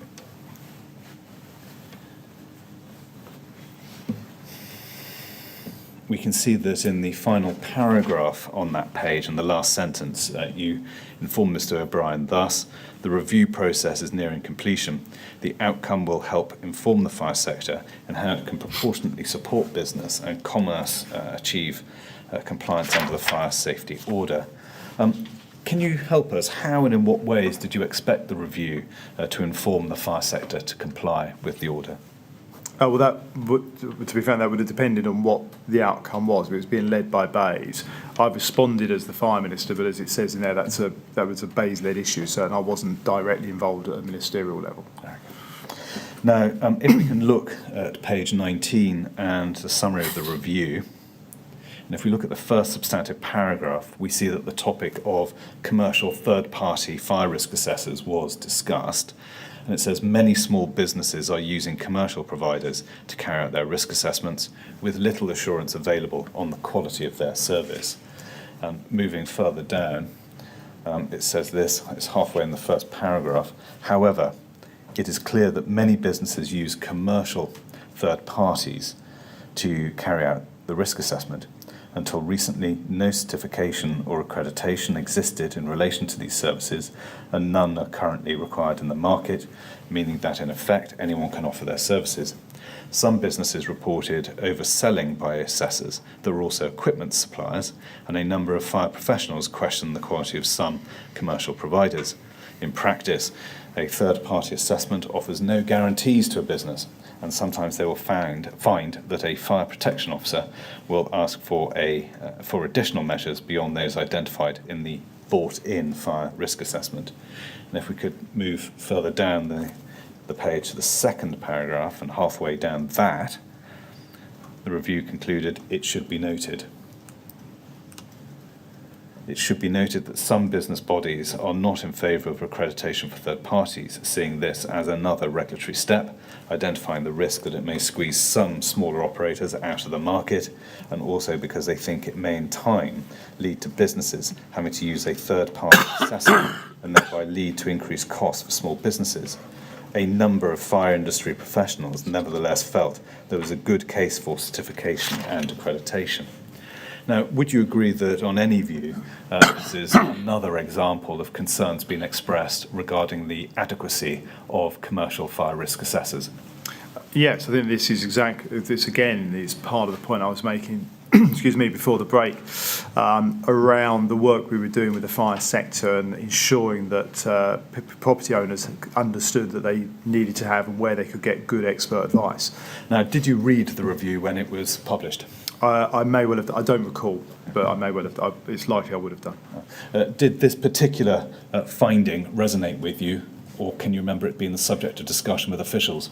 I don't consciously recall this finding, but as I said, we were having wider conversations, and this may well have been part of what was feeding into my mind and others around the conversations we were having at the time with SFO and others around ensuring that, as I say, business owners and property owners knew where they could seek and how they could access good quality expert fire assessment advice. Now, Can we look at Louise Upton's proposal for a national... Excuse me. Are you okay? Do you need it? Yeah, no, fine, just... For a national regulator for fire safety, which was made in July 2013. Now, she told us that the recommendation we've just looked at prompted work for a proposal for a national regulator for fire safety. Now, if we could turn to the development of that proposal, we find, first of all, a ministerial submission at HOM 000-46036. Now, we see from the top right corner, it was written by Tanny Nisbet Jones, National Fire Policy. It's dated the 8th of July 2013, and it was entitled Fire, Government Response to the Night Review. And in paragraph 1, it says this: "This submission seeks your views on the scope and ambition of the government response to facing the future, the Night Review. It sets out the arrangements for cross-government involvement and a proposed timetable for publication in October." Do you remember this particular submission? I don't consciously remember this particular submission, but I do recall conversations and I'd say the facing the future, the night review work, yes. Well, if we look at page 4, and we should find Annex A, which is excerpts from Dawn Eastman's submission of the 7th of June, SR statement, blue lights work and government response to the night review. Now, at the very bottom of this page, there is a title above paragraph 2, which reads work streams falling out of government response in italics. And if we could turn over to page 5, the last bullet point on that page says this: "The scope for creating a national regulator for establishing and overseeing local approaches to supporting compliance and enforcement of the fire safety order. This could provide a consistent framework for the delivery of fire protection services, including the provision of advice and development of appropriate technical standards, addressing many of the concerns businesses have raised." Do you recall this particular proposal? No. Do you recall discussing the proposal at all with Tanny Nisbet Jones? Not that particular part of it. I mean, I would have had a conversation around the general sub and we had a number of conversations around the night review. A lot of the focus at the time, from my memory, around the night review was actually, and we can see on this page here, was a bullet point a few further up on that from the one you just referenced, which was around the retained and on-call firefighters. And there was brief conversations around FRA mergers, but that wasn't something we were seriously looking at. Well, let's see if we can prompt a memory. If we can go to HOM 000-46059, and if we could look at the very bottom of the page, there's an email from Tanny Nisbet Jones, 17th of July 2013 at 3:52 to your office. And if we go to page 2 of this exchange and the 6th bullet point, she says this: "The Minister was not keen on the idea of a national regulator, but further work should be done to scope the option." Now, why were you not keen on the proposed national regulator? Well, so I don't particularly, I don't recall where I was at the time on it, but I would imagine it would have been because of the wider issues around looking at how we make things efficient and effective with the schemes that we already have with SFOA, rather than creating another body for the sector on top of what we already had. And that's why I think that's probably why I would imagine at the time I would have said I want to see further work for how this would fit. If we're going to look at something like this, how do we ensure it doesn't just become another layer of regulation that doesn't deliver anything meaningful over and above what we've got and the capacity to deliver through the machinery that's already there. So it's a generic objection rather than a considered evaluation of the advantages and disadvantages of the proposed option. Well, I think the point in that paragraph about further work needing to be done to scope the option would be about seeking details on that particular option if it's something we were going to look at. But you clearly formed sufficient view not to like the idea, given what I wouldn't Mr. Jones reports. Yeah, conceptually, it's unlikely I would be attracted to creating another body on top of bodies we already have in existence. I'd be more interested in looking at how we use the bodies we've got.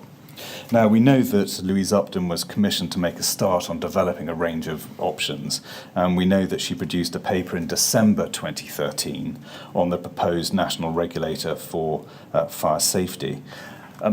we don't need to go to that, but do you recall any substantive discussion with either Tanny Nisbet-Jones, with Louise Upton or Dawn Eastmead on the advantages or disadvantages of the national regulator model? No, though that doesn't mean they didn't take place, and I should have said earlier on, just to explain, the reality is back in that period, in that particular role, it's likely that in any given day I would have been having meetings on different issues about pretty much solidly all day, on the half hour, every half an hour. So within a lot of other meetings, a whole range of things would have been discussed. It wouldn't necessarily have been the core focus, but I don't particularly remember a specific meeting on this. But as I say, because the scale of number of meetings we'd have been having in any given day over sort of 3-4 days a week when in London, it's possible that that would have happened. Now, the proposal did not progress. Do you know why it did not progress? No, I mean, looking at the paragraph that's in front of me, it could well be because the further work came to a conclusion that the bodies we already had are able to deliver what we need, but I don't particularly recall. Where you've required officials to carry out further work, how would you keep a track on that further work being done? Would you just rely upon officials providing it to you? Essentially, yes. Yes, you'd rely on officials coming forward with that work once they had the chance to obviously do the work. You're reliant partly on your own memory that there is something you've asked to be done and it hasn't come back yet after a period of time. In the department, we also used to run a sort of spreadsheet, we called it the grid, across the whole department that would have been tracking key things. Whether it would have got, I don't think it would have gone down to the detail of this, but there are certain things would have been on that grid and therefore would have been kept an eye on whether they are green, amber, red in terms of time frame. There would also be a reminder that around a particular issue needing to be chased up or decisions to be made. Now, if we can look at the proposal, HOM 000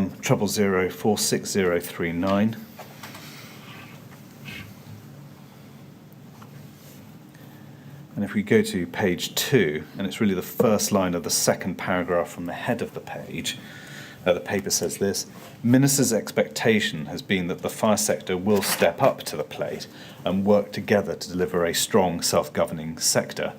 Now, the general thrust of the paper is that that had not happened. First of all, do you recall seeing this particular paper? No, but it's likely I did.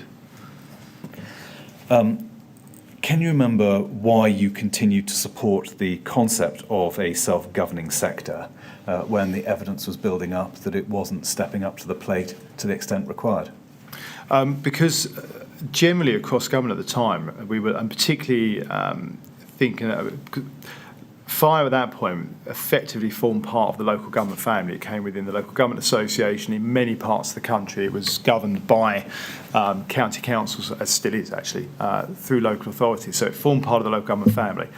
And we were always looking at how we devolve power away from central government to local authorities and to the fire authorities as the experts, as the people closest to the residents that they serve to function. And obviously through fire, particularly with the Chief Fire Officers Association and through the LGA's structures for fire, that they were the competent bodies to be able to manage and run it, and that's what they need to be empowered to do and encouraged to do. And that was always our focus across a range of areas.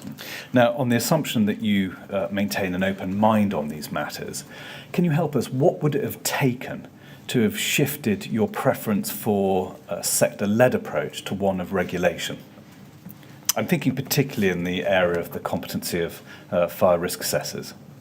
I don't know. I mean, that's a hypothetical. It's quite difficult to answer sort of 8-9 years on from where we were. Well, we would have looked at that. What I would have done would have been looking at whether we think the sector is able to manage something, whether fresh, and obviously there's a difference between guidelines and regulation and what the sector already has powers to do, and whether the government needing to take primary statutory powers to do something is moving away from the focus of what we're looking to do and whether it actually adds anything to the powers that they already have.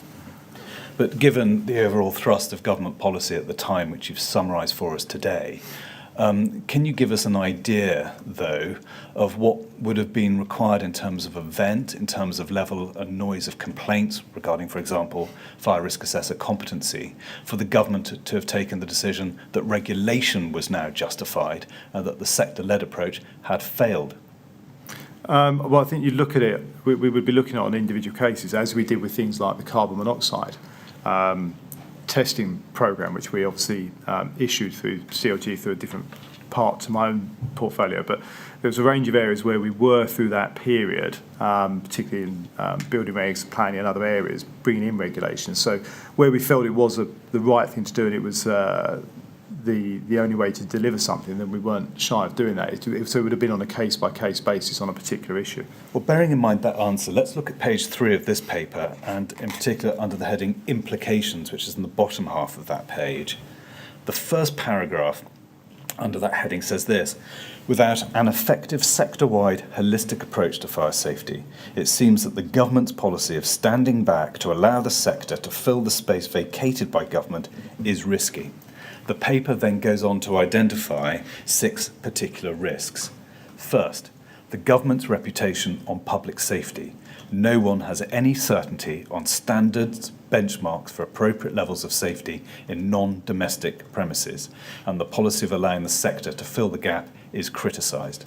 Secondly, the cost of compliance for business varies unacceptably according to the advice available and the approach of the enforcing authority.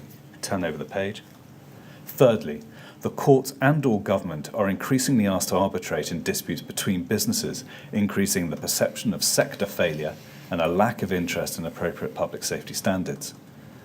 Fourthly, pressure grows for legislative change, including the introduction of prescriptive fire safety standards, which may be attractive to some but not others. Fifthly, the lack of a nationally agreed competency standard for fire safety officers means FRAs are increasingly unable to deliver their advice, audit and enforcement standards effectively.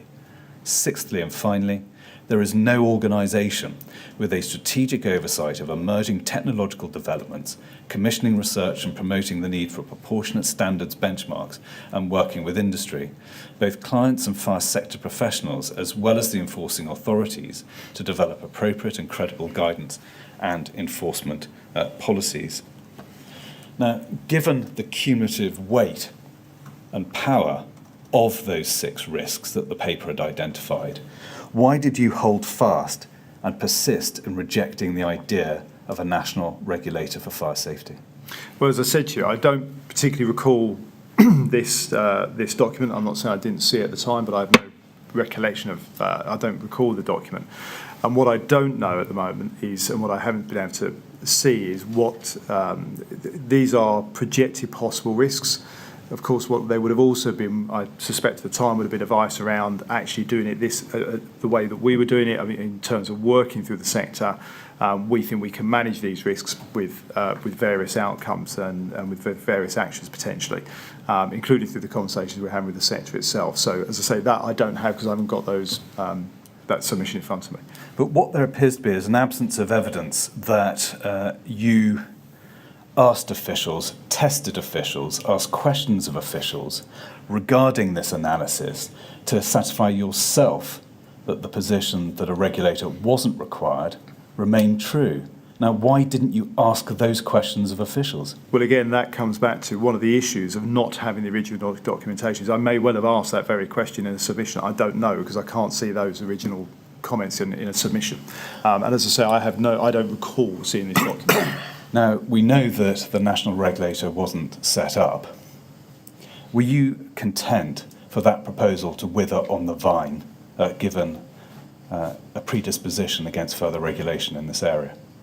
Well, in the sense that at the time, obviously, we took a decision that as you say, that wasn't going to be progressed. We obviously took the view at the time that there was sufficient structure and the work we were doing with the sector to manage these issues.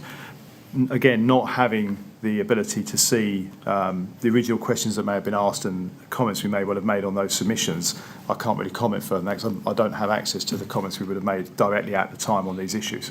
But you don't recall concern, at least, that the sector-led approach was failing?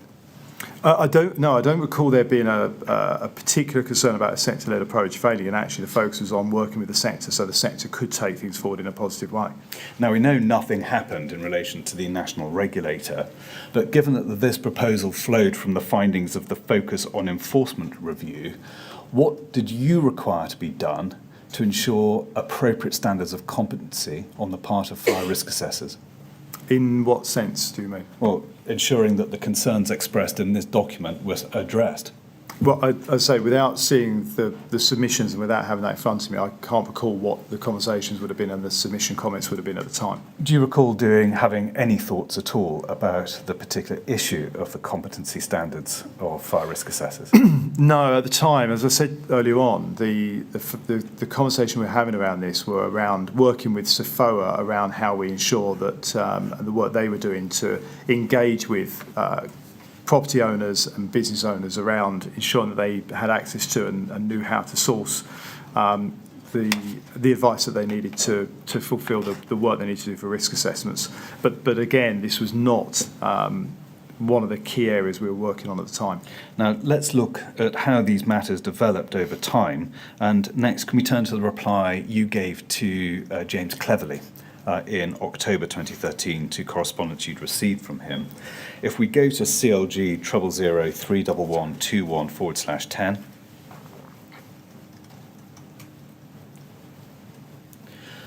in paragraph 30, here you refer to your response to Mr. Cleverly's letter of the 26th of September 2013, which had enclosed a letter from Commissioner Dobson, as he then was, asking for an update on the recommendations he'd made in his letter of the 11th of December 2012.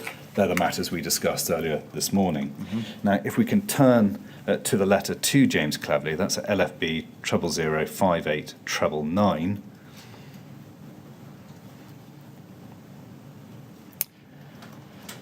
This is your response to him, dated or date stamped earliest, 16th of October 2013. And if we look at the second paragraph of your reply on page 2, and there you say this: finally, your letter notes that London Fire Brigade did not receive a response in respect to the recommendation that the government provide guidance to the responsible person on how they might assess that the risk assessor is competent to carry out a suitable assessment of risk in complex and high-rise premises. Fire Sector Federation published in February 2013 the competency criteria for fire risk assessors that had been developed and agreed by the fire safety sector. These criteria, which have been adopted by a number of certification bodies, was published alongside guidance for responsible persons looking for help in finding an independently certified competent fire assessor to help them comply with their duties under the fire safety order. The guide is available on the Federation's website, and my department has, along with the Chief Fire Officers Association, encouraged individual fire and rescue authorities to make it available to the public on their websites. First of all, do you recall the substance of this response? Well, obviously, in preparing for the inquiry, I've gone through this, gone through the correspondence, and yes, I mean, that letter would have been for me, and I recall it in that sense, yes. Now, bearing in mind what's set out there, by this stage, can we just go through what the department at least were aware of? First, that Ken Knight had identified fire risk assessor competence as a concern in his Lakanal report in July 2009. Secondly, there were the LFB's concerns about fire risk assessor competency from its tall and timber buildings, timber framed buildings report. The issues raised in the future the National Interest Workstream report and the Fire Futures Review, and that was December 2010. And you had Commissioner Dobson's letter of 11th of December 2012. And by this stage, you also had, or the department at least, had the benefit of the findings of the Focus on Enforcement review. Now, given what at least your officials were aware of, can you help us as to why you remained content to leave competency of fire risk assessors to the industry rather than intervening by way of regulation to ensure competency? Well, I mean, to an extent, in the sense of with this letter, for example, that would not have come up, and I don't recall that letter coming up to be signed in the context of his reply to a letter, and as you have just fairly done outlining all of those, following this issue, or this comment, and on these dates, we think this is the appropriate response. This would have come up with James Cleverly's letter and then this as a draft reply. So as a minister, you would assume that the officials have done that work and taken that into account in terms of putting this forward.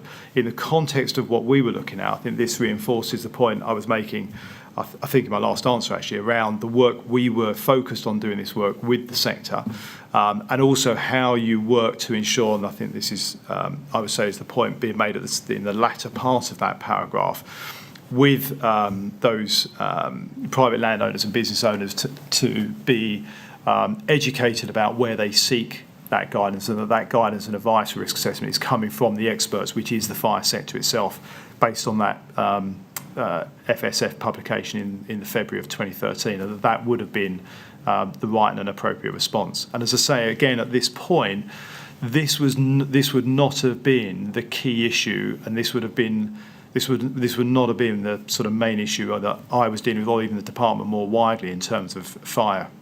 Generally, by this stage, thinking about the date of this letter, we would have been much more focused. This would have been very much a dealing with the letter, rather than the conscious issues we'd have been dealing with in fire were much more at that time focused around the strikes, the dispute we were having with the FBU. And so again, even at this stage, you'd been Fire Minister for some time by now, that you were content to defer to officials on these matters because your focus was diverted elsewhere. Yes, but equally, I would say that, as I've said a few times this morning, we were focused on looking at the bodies we already had in the sector and how can we work with them to deliver what needs to be done to get the right outcomes, rather than on taking a more central approach to things, when our entire ethos was about moving more to devolving power away from central government rather than bringing it in. But was there, in reality, we're dancing around a truth here, which is that there was an aversion to increased regulation, even in the face of failure by the industry to remedy the problems about competence of fire risk assessors?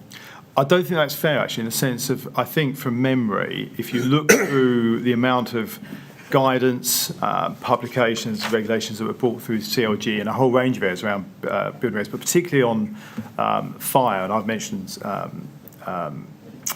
carbon monoxide testing and obviously the smoke alarm work we were doing, I think we were very focused in terms of ensuring that we were not shy of doing what we felt was right. I think just in this area, the view was, as we were looking to continually devolve away from central government, working with the experts in the field was the right way to do it. But, Mr. Lewis, wasn't the problem that the message that was coming back from those who were knowledgeable in this field is that the sector was not doing the job? Look, as I say, in the conversations as I recall them with CIFO and the FSF at that time, they were actually quite focused on what they can do to run this area. I don't particularly recall them saying that this wasn't something they could do. But yeah. All right. Thank you. Now, I'm mindful of what you've said about your responsibility for the building regulations. Could we, though, just look at the final paragraph on page 1 of this response, where you said, we have also commissioned a range of research to inform a future review of the building regulations, Part B. The Chief Fire Officers Association and others are involved in the research programme to support the next iteration, and individual fire and rescue authorities will have the opportunity to feed in comments at the consultation stage. We plan to publish a new edition of Approved Document B in 2016-2017. Now, do you remember having any informed or considered view as to the timing and the appropriateness of the timing of any further review of Approved Document B? No. And Not at so, all. in relation to this, you'd sign it off because the officials who are responsible had formed that view?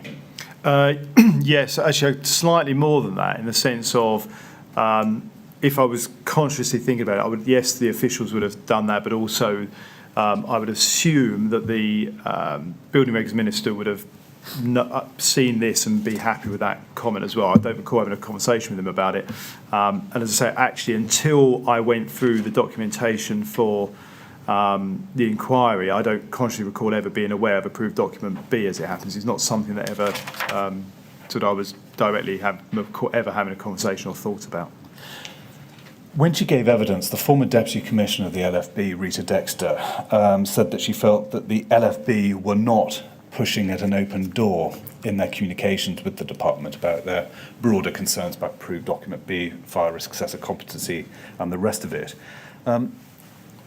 Had she hit the nail on the head there, that basically the government was not minded to intervene by way of regulation, notwithstanding the evidence, first of all, of failure in relation to fire risk assessor competency and the persisting concerns about clarity of approved document B? Well, on the fire risk assessment, so we had a view about how we devolved that away from central government. In terms of approved document B, I don't know what we actually, because that wasn't my area, so I can't particularly comment on that, other than if the department had said, which it had done, that it was doing a full review of approved document B from the building reg side of it, with a view to publishing a new edition, then I would actually suggest that the department had taken a view that it did need updating, and it was doing that work and doing that detailed work behind that on building regs. But I say that wasn't my part of the portfolio, so I'm probably not able to help too much further on that. Now, can we move on to a stock take meeting and a refusal to attend that meeting regarding the Lakanal recommendations on the 30th of October 2013? And if we go to CLG *0000661/4, this is an email chain, and we see page 4, the bottom email on that page sent at 5:32 p.m. And we can see that on the 18th of October 2013, Eric Pickles and the other recipients of Rule 43 letters from the coroner were invited to a meeting on the 30th of October 2013 by Harriet Harman MP, quote, to take stock of the progress that has been made. And Harriet Harman was the MP for Peckham at the time. Is that right? Yes. Yes. Yeah. Do you recall this particular invitation? No, other than seeing it as part of going through the documentation for the inquiry. Now, can we look at the advice that you and Mr. Pickles received about the meeting, HOM 0004810?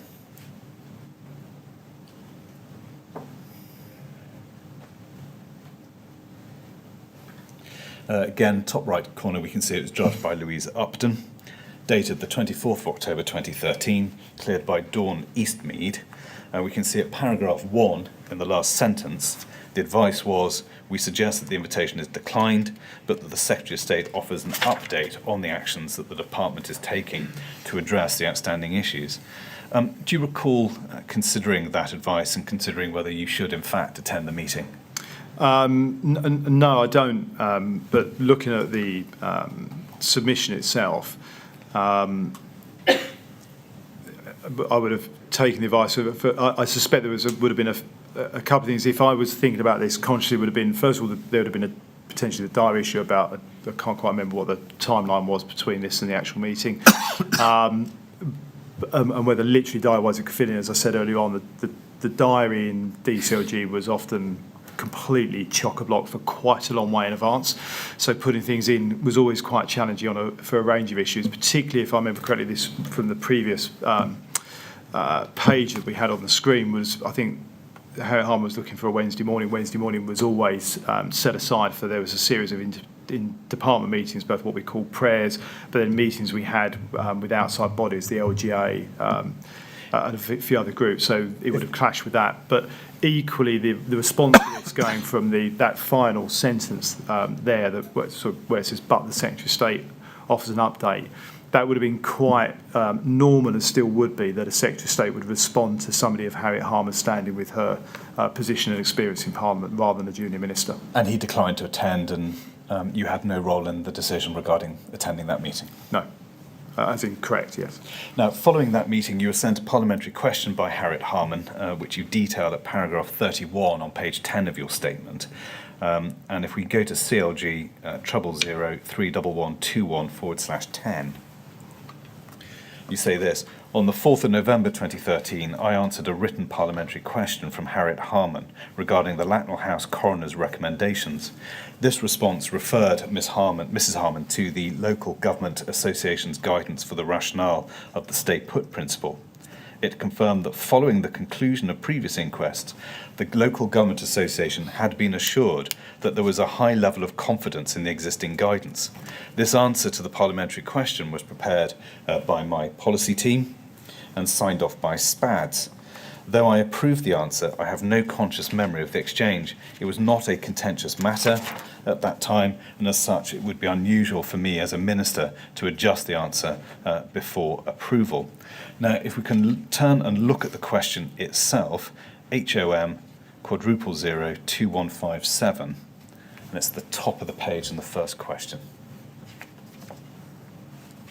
To ask the Secretary of State for Communities and Local Government, with reference to the recommendation of Judge Kirkham following the conclusion of the Lakanal House fire inquest, when he expects to provide clear guidance on the scope of inspections which should be undertaken in high-rise residential buildings for fire risk assessment purposes. And then below, in the last paragraph on the page, your response to Ms Harman is this. Following the conclusion of the inquests, relevant partners have assured the Local Government Association that there is a high level of confidence in existing guidance. My department therefore continues to make it available on the fire safety pages of the government's website to help the owners of purpose-built blocks of flats to understand and discharge their fire safety responsibilities under both the Housing Act 2004 and the Regulatory Reform Fire Safety Order 2005.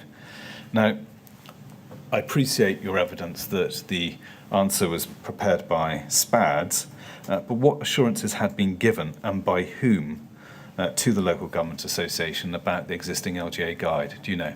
I don't know, sitting here today, no. That may well have been, there may have been information around that in the submission, because when a parliamentary question comes to the minister like this, it will have some background information around it to explain the answer, and that may well be answered in that, but not that I'm aware, not that I recall or I'm aware of who that would have been. Now, if we can stay on this page, we can see at the very top is the second question which Ms Harman posed, which was this. To ask the Secretary of State for Communities and Local Government, with reference to the recommendation of Judge Kirkham following the conclusion of the Lakanal House fire inquest, whether he has published consolidated national guidance in relation to the stay-put principle and its interaction with the get-out and stay-out policy, including how such guidance is disseminated to residents.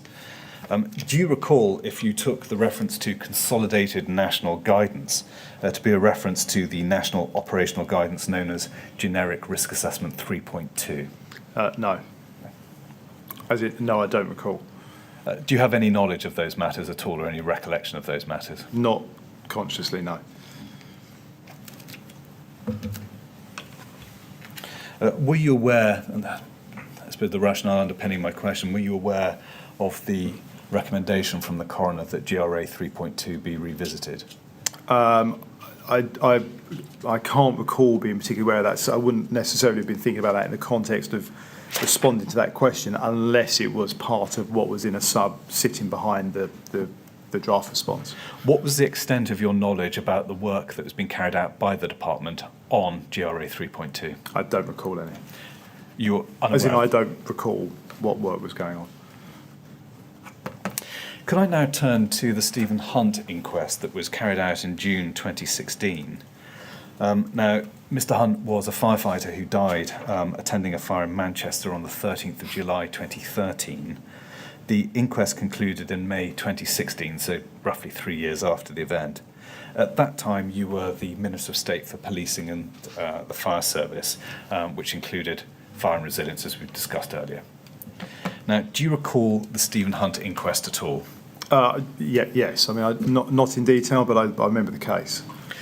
Do you recall that the jury found that inadequate fire risk assessments, which had been carried out between 2009 and 2011, was one of the factors that probably contributed significantly to the death of Stephen Hunt? No, I don't recall that. If we can look at the recommendation which was made by the senior coroner, Nigel Meadows, in a Prevention of Future Deaths report dated the 8th of June 2016, and your response, which we can find at HOM 000-43186. Now, this appears to be a draft of the letter that you sent to the senior coroner, Mr. Meadows, in response to the coroner's Prevention of Future Death reports.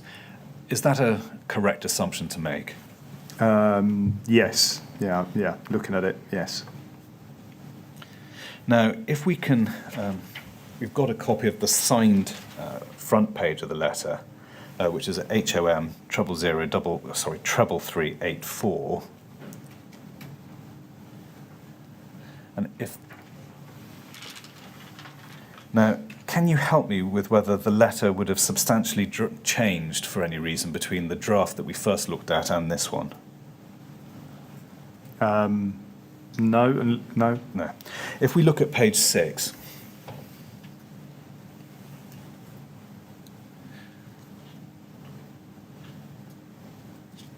thank you. We see one of the recommendations made by the coroner is at recommendation 9, and he commended the following. It is suggested that the Secretary of State for the Home Department considers measures to ensure that 1. Fire risk assessors are adequately trained and qualified so as to be competent in the role, and 2.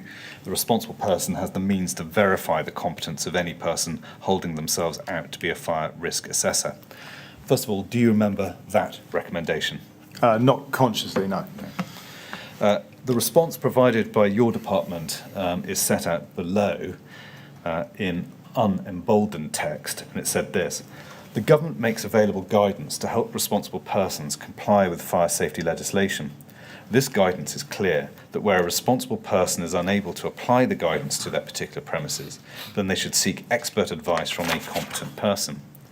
The government has worked with the fire sector, including CFOA, to develop a set of criteria against which the competency of those offering commercial fire risk assessment services could be assessed and independently certified.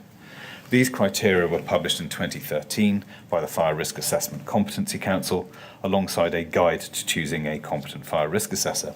This guide, updated in 2014, includes details of organisations holding registers of companies or individuals whose competency to carry out fire risk assessments has been independently assessed by a certification and/or professional body.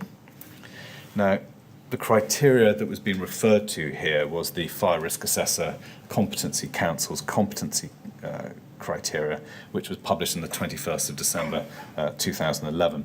First of all, do you recall that level of detail? No, not. I mean, I as I say, I recall the fact that we were referring back to the structures that are in place that the government has approved, but not in the context of applying to that letter that you showed me a few moments ago. Do you particularly recall reviewing and considering the proposed response to the coroner's recommendations? I'm not sitting here today. No, I don't particularly recall what the process we would have gone through back at that point. No. Do you recall whether you remembered the pre-existing concerns about the competency of fire risk assessors that had been raised back in 2013, and whether that rang any bells when you came to consider this particular recommendation? No, I don't. As I say, and our position would still have been that we were, our role was around having that structure, as outlined in that paragraph we just looked at on the previous page, that the sector has those experts there, and we make sure that property owners and that are alert to and aware of where they can seek that advice should they require it, if they don't have that competency within their organisation. Can you help us as to, it may well be you've answered this slightly, but why, notwithstanding the concerns that had now been expressed for many years about the competency of fire risk assessors, why you concluded there was no need to consider further measures where necessary? Well, what I can't recall is what further work we were doing behind the scenes, and if we were giving further consideration. And we would, all of these things, to one extent or another, all of these things would always be kept under some form of review. But at any given point, we would look at it. And even at that stage there, clearly we were of the view that there is still enough of the structure is there. And actually our role is around supporting the sector to make sure that, as I say, those property owners or the relevant person with the duty of care, if they don't have that expertise within the organisation, knows where they should look for people who are properly qualified to do that work. And part of that work is ensuring that they have easy access to understand who is properly qualified as opposed to who is not. Now, can we take it, though, that you have no particular recollection of the reasons why the conclusion was that no further measures were required? Not beyond what I've just outlined, no. As opposed to putting a gloss on the response that's Yes. set out here.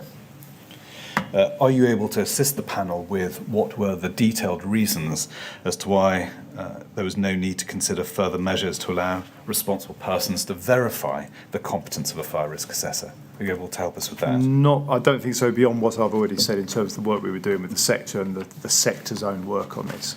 And so again, this is an example where you would defer to the advice and knowledge of the officials who are briefing you. Is that fair?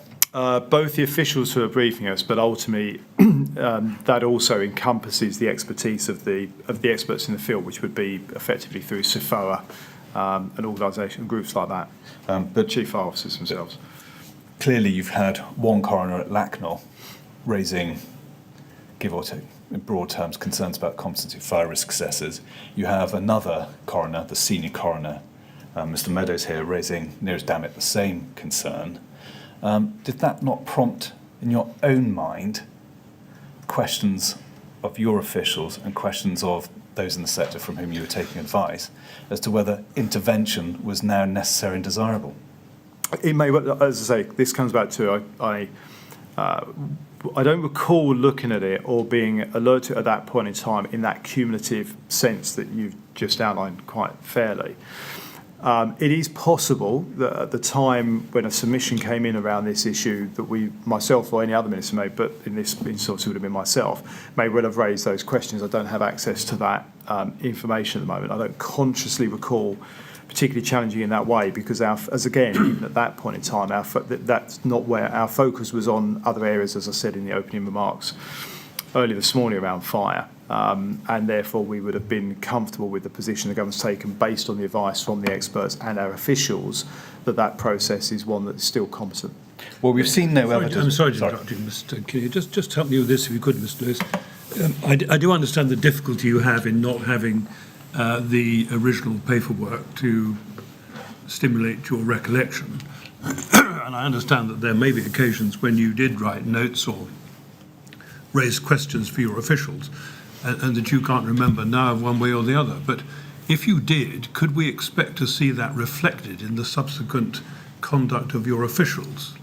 I would like to think so, yes. So would I, yeah. Yes, in the sense of if, even if it was in a handwritten note to a submission saying, look, can we look into this or can I have some further advice on this, you would expect that there would be that further advice, or at some stage in the future there'd be a response to that in terms of some work from officials. As I say, I don't consciously recall that because I think from my memory, we were confident and comfortable with the work we were doing with the sector, that the right way to do this was still with the experts in the sector. Yes, but the reason I asked the question is because it might follow that if we do not see any action being taken by your officials, which ordinarily one would imagine would be recorded in some way, and we might infer that you did not make any such note or raise any. Oh yes, no, that is absolutely right, and that's why I say it's equally, and I would say more like from my memory, that we were comfortable with the advice we were getting and the work we were doing with the sector, that those sector-led experts were still the right people to manage this. Thank you. Yes, Mr. Cleary. The chairman's slightly stolen my thunder in the question I was going to ask you. We've seen no evidence that any further work was done, so can we take it that you didn't ask the questions? Well, as I say, if I had made that kind of request, I would expect to see something come back from officials. But as I've also said, and just answering the chairman as well, my conscious recollection as far as it goes is we were comfortable with the work we were doing with the sector was still the right way to progress. So notwithstanding the cumulative weight of the concerns that have been expressed now by two coroners dealing with fatalities in which they'd raised concerns about the competency of fire risk assessors, nonetheless you remain content that intervention wasn't required? Yes. And from your personal point of view, that result was as a result of a predisposition against intervention in this field? Yes, in the sense that we were always still at that point looking at how we devolve power from central government, even in 2016, as much as when I was in DCLG, and at a time where we were trying to empower police and crime commissioners to take fire on and therefore work. And SFOA had just was in the process, if I remember correctly, restructured itself to be a much more structured body in the way that the police commissioners were. And therefore having that expertise and empowering them to do that work. And at the end of the day, they are the fire experts, so empowering them in that way would still seem the logical way. I'm sorry to interrupt you, though, Right. Mr. Lewis, in relation to this. I asked the question again, what would it take to shift the presumption you had against regulation in order to intervene, particularly to deal with the issues of the competency of fire risk assessors, when you'd had two separate coroners, in addition to persistent concerns over many years about competency of fire risk assessors? What would it take for you to intervene by way of regulation set against that background? Well, the decision for us, in a very simplistic sense, would seem to me to have always been around the decision between whether government taking central control of setting up a regulation, as opposed to government advising people and accrediting people to be the experts where companies and businesses should go, which of course, if you, and so I'm just trying to explain this as clearly as I can, even if you regulate, even if government puts in regulations, it won't necessarily stop what would colloquially be referred to as cowboys offering services that are not good enough, as opposed to those accredited experts who are able to do the job correctly and properly. And therefore, the focus for us, I would say, would always have been around making sure that we are doing everything we can to encourage and educate people around where to get the correct advice from the experts who will ensure that they are following the guidelines correctly. Regulating wouldn't necessarily change that, and actually, some people might argue could make the problem worse in terms of how companies interact. That's a very high-level response, Mr. Lewis. We've got a practical problem here. There'd been Yes, but that is a response in the sense. Sorry, let me just. Well, hang on. If you let me finish the question, there's persistent concerns here about the competency of fire risk assessors, supported by conclusions made by two coroners. One, the senior coroner in Manchester. Nothing was done in order to regulate when you had a cumulative weight of evidence that something needed to be done.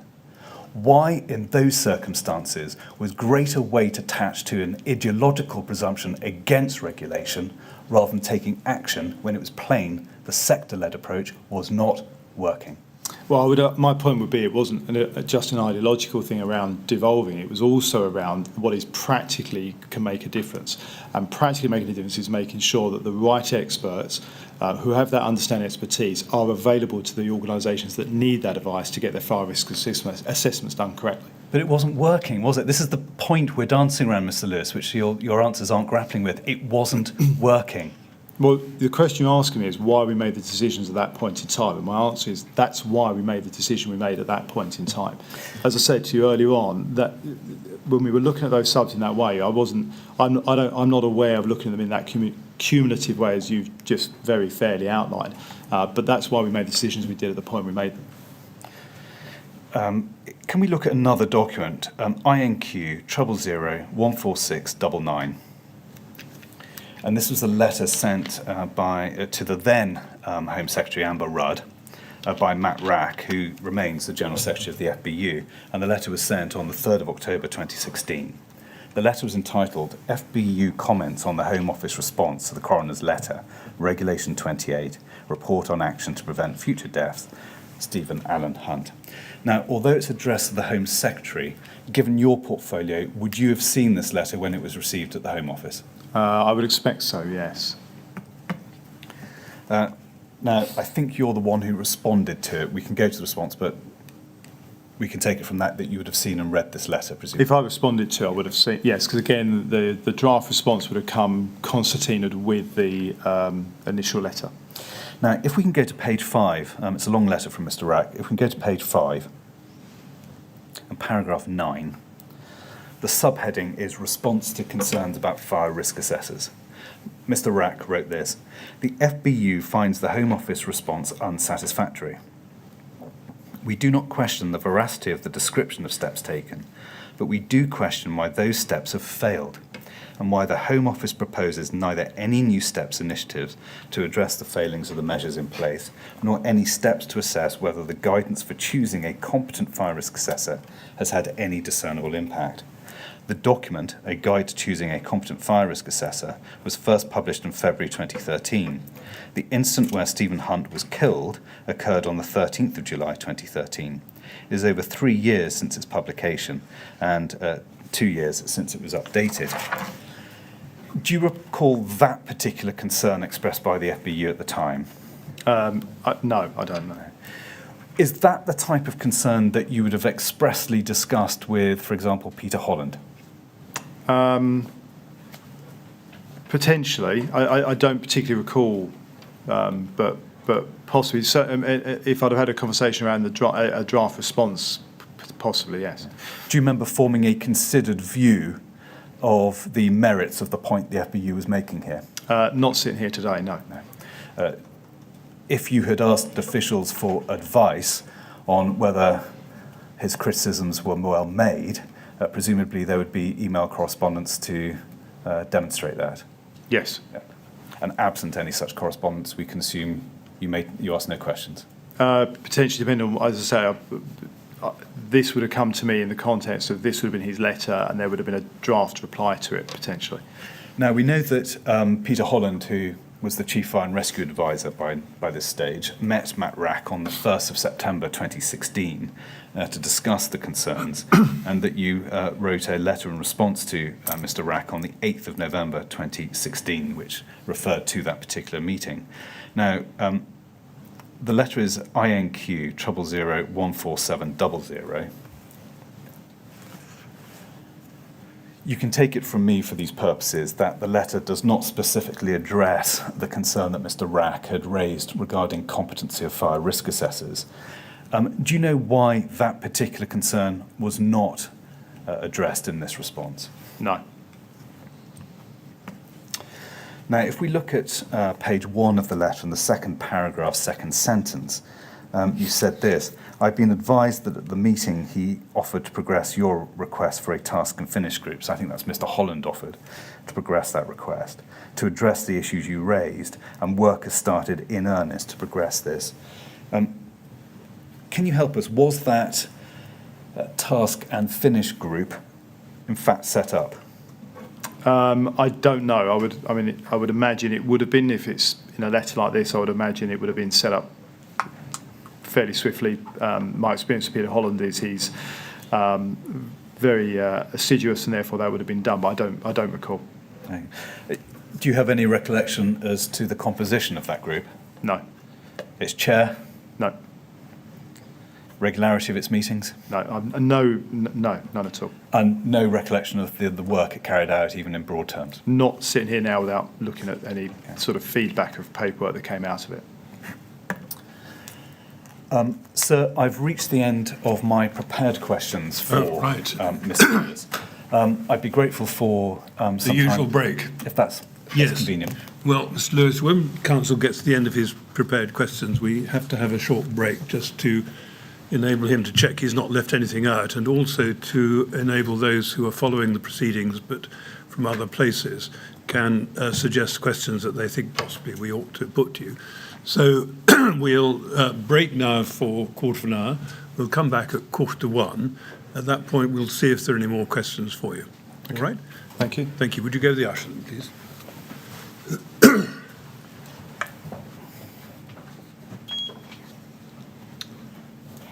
Thank you very much. 1:45 then, please.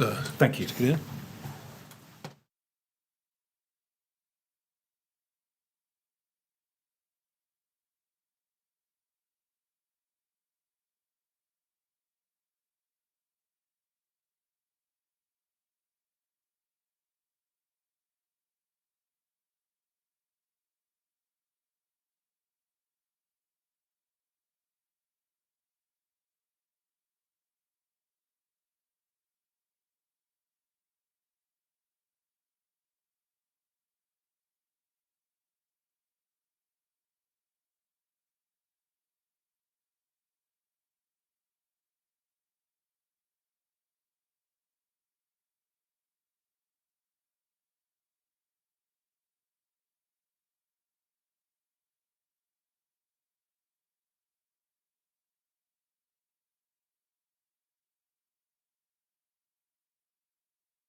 Could you ask Mr. Lewis to come back in, please?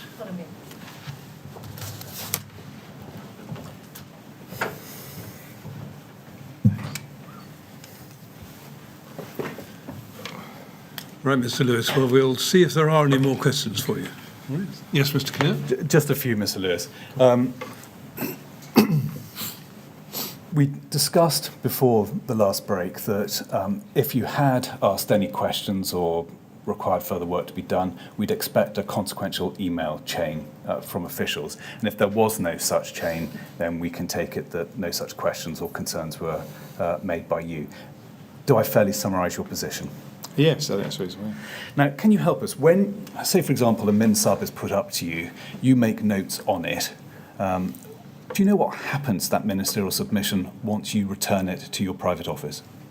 Well, until this process of the inquiry, I'd always assumed that what happened was the private office would take the comments, advice, occasionally be verbal, but generally it will be something that's written on the sub, feed that into officials as part of either the decision or for work for them to do to come back. And then the bit I've always assumed is that was kept somewhere, which obviously is not the case.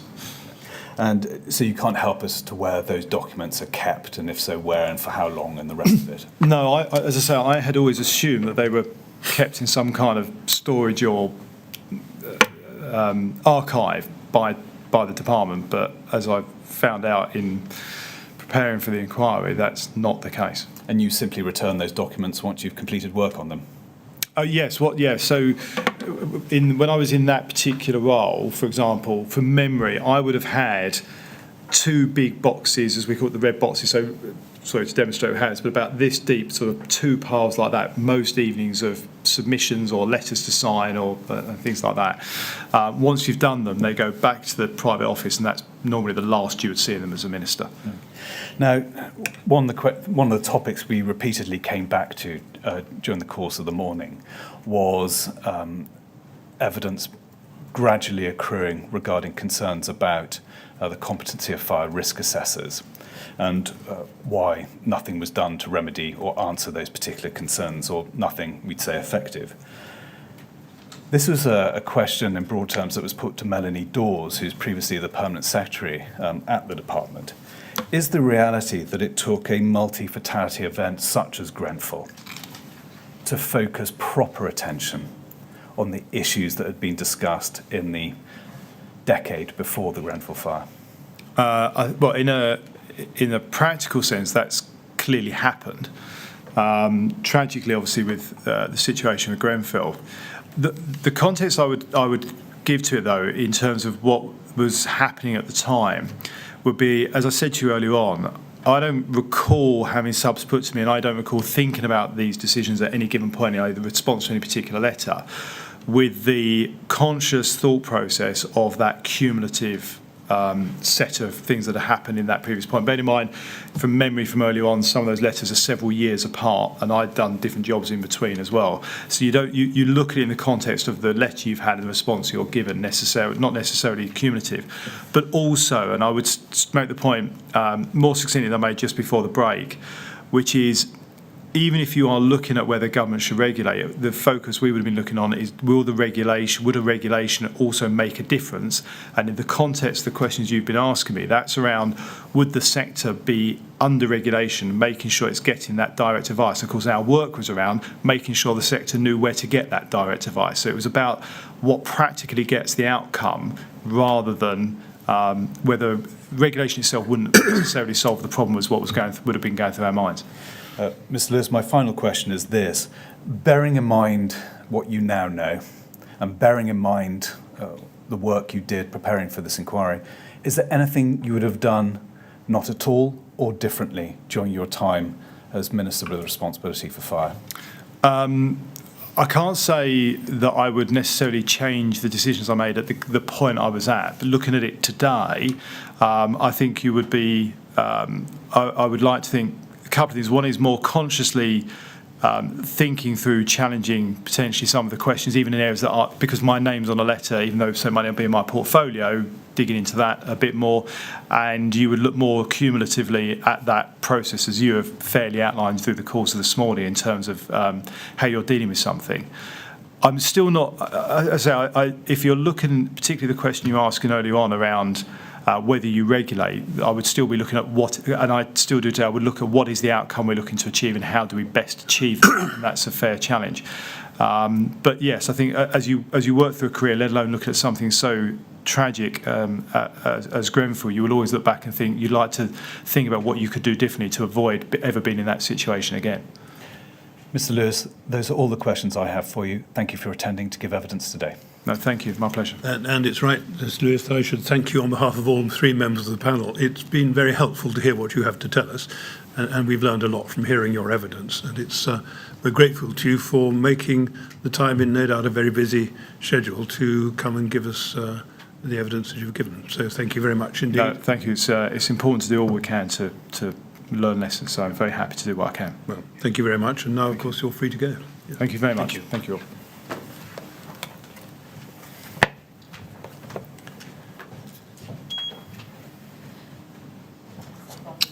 Thank you very much, Mr. Kinnear.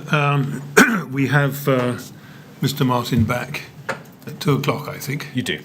Yes, good. Thank you. We'll rise now and we'll sit again at 2 o'clock when we see Mr. Martin. Thanks, sir. Thank you.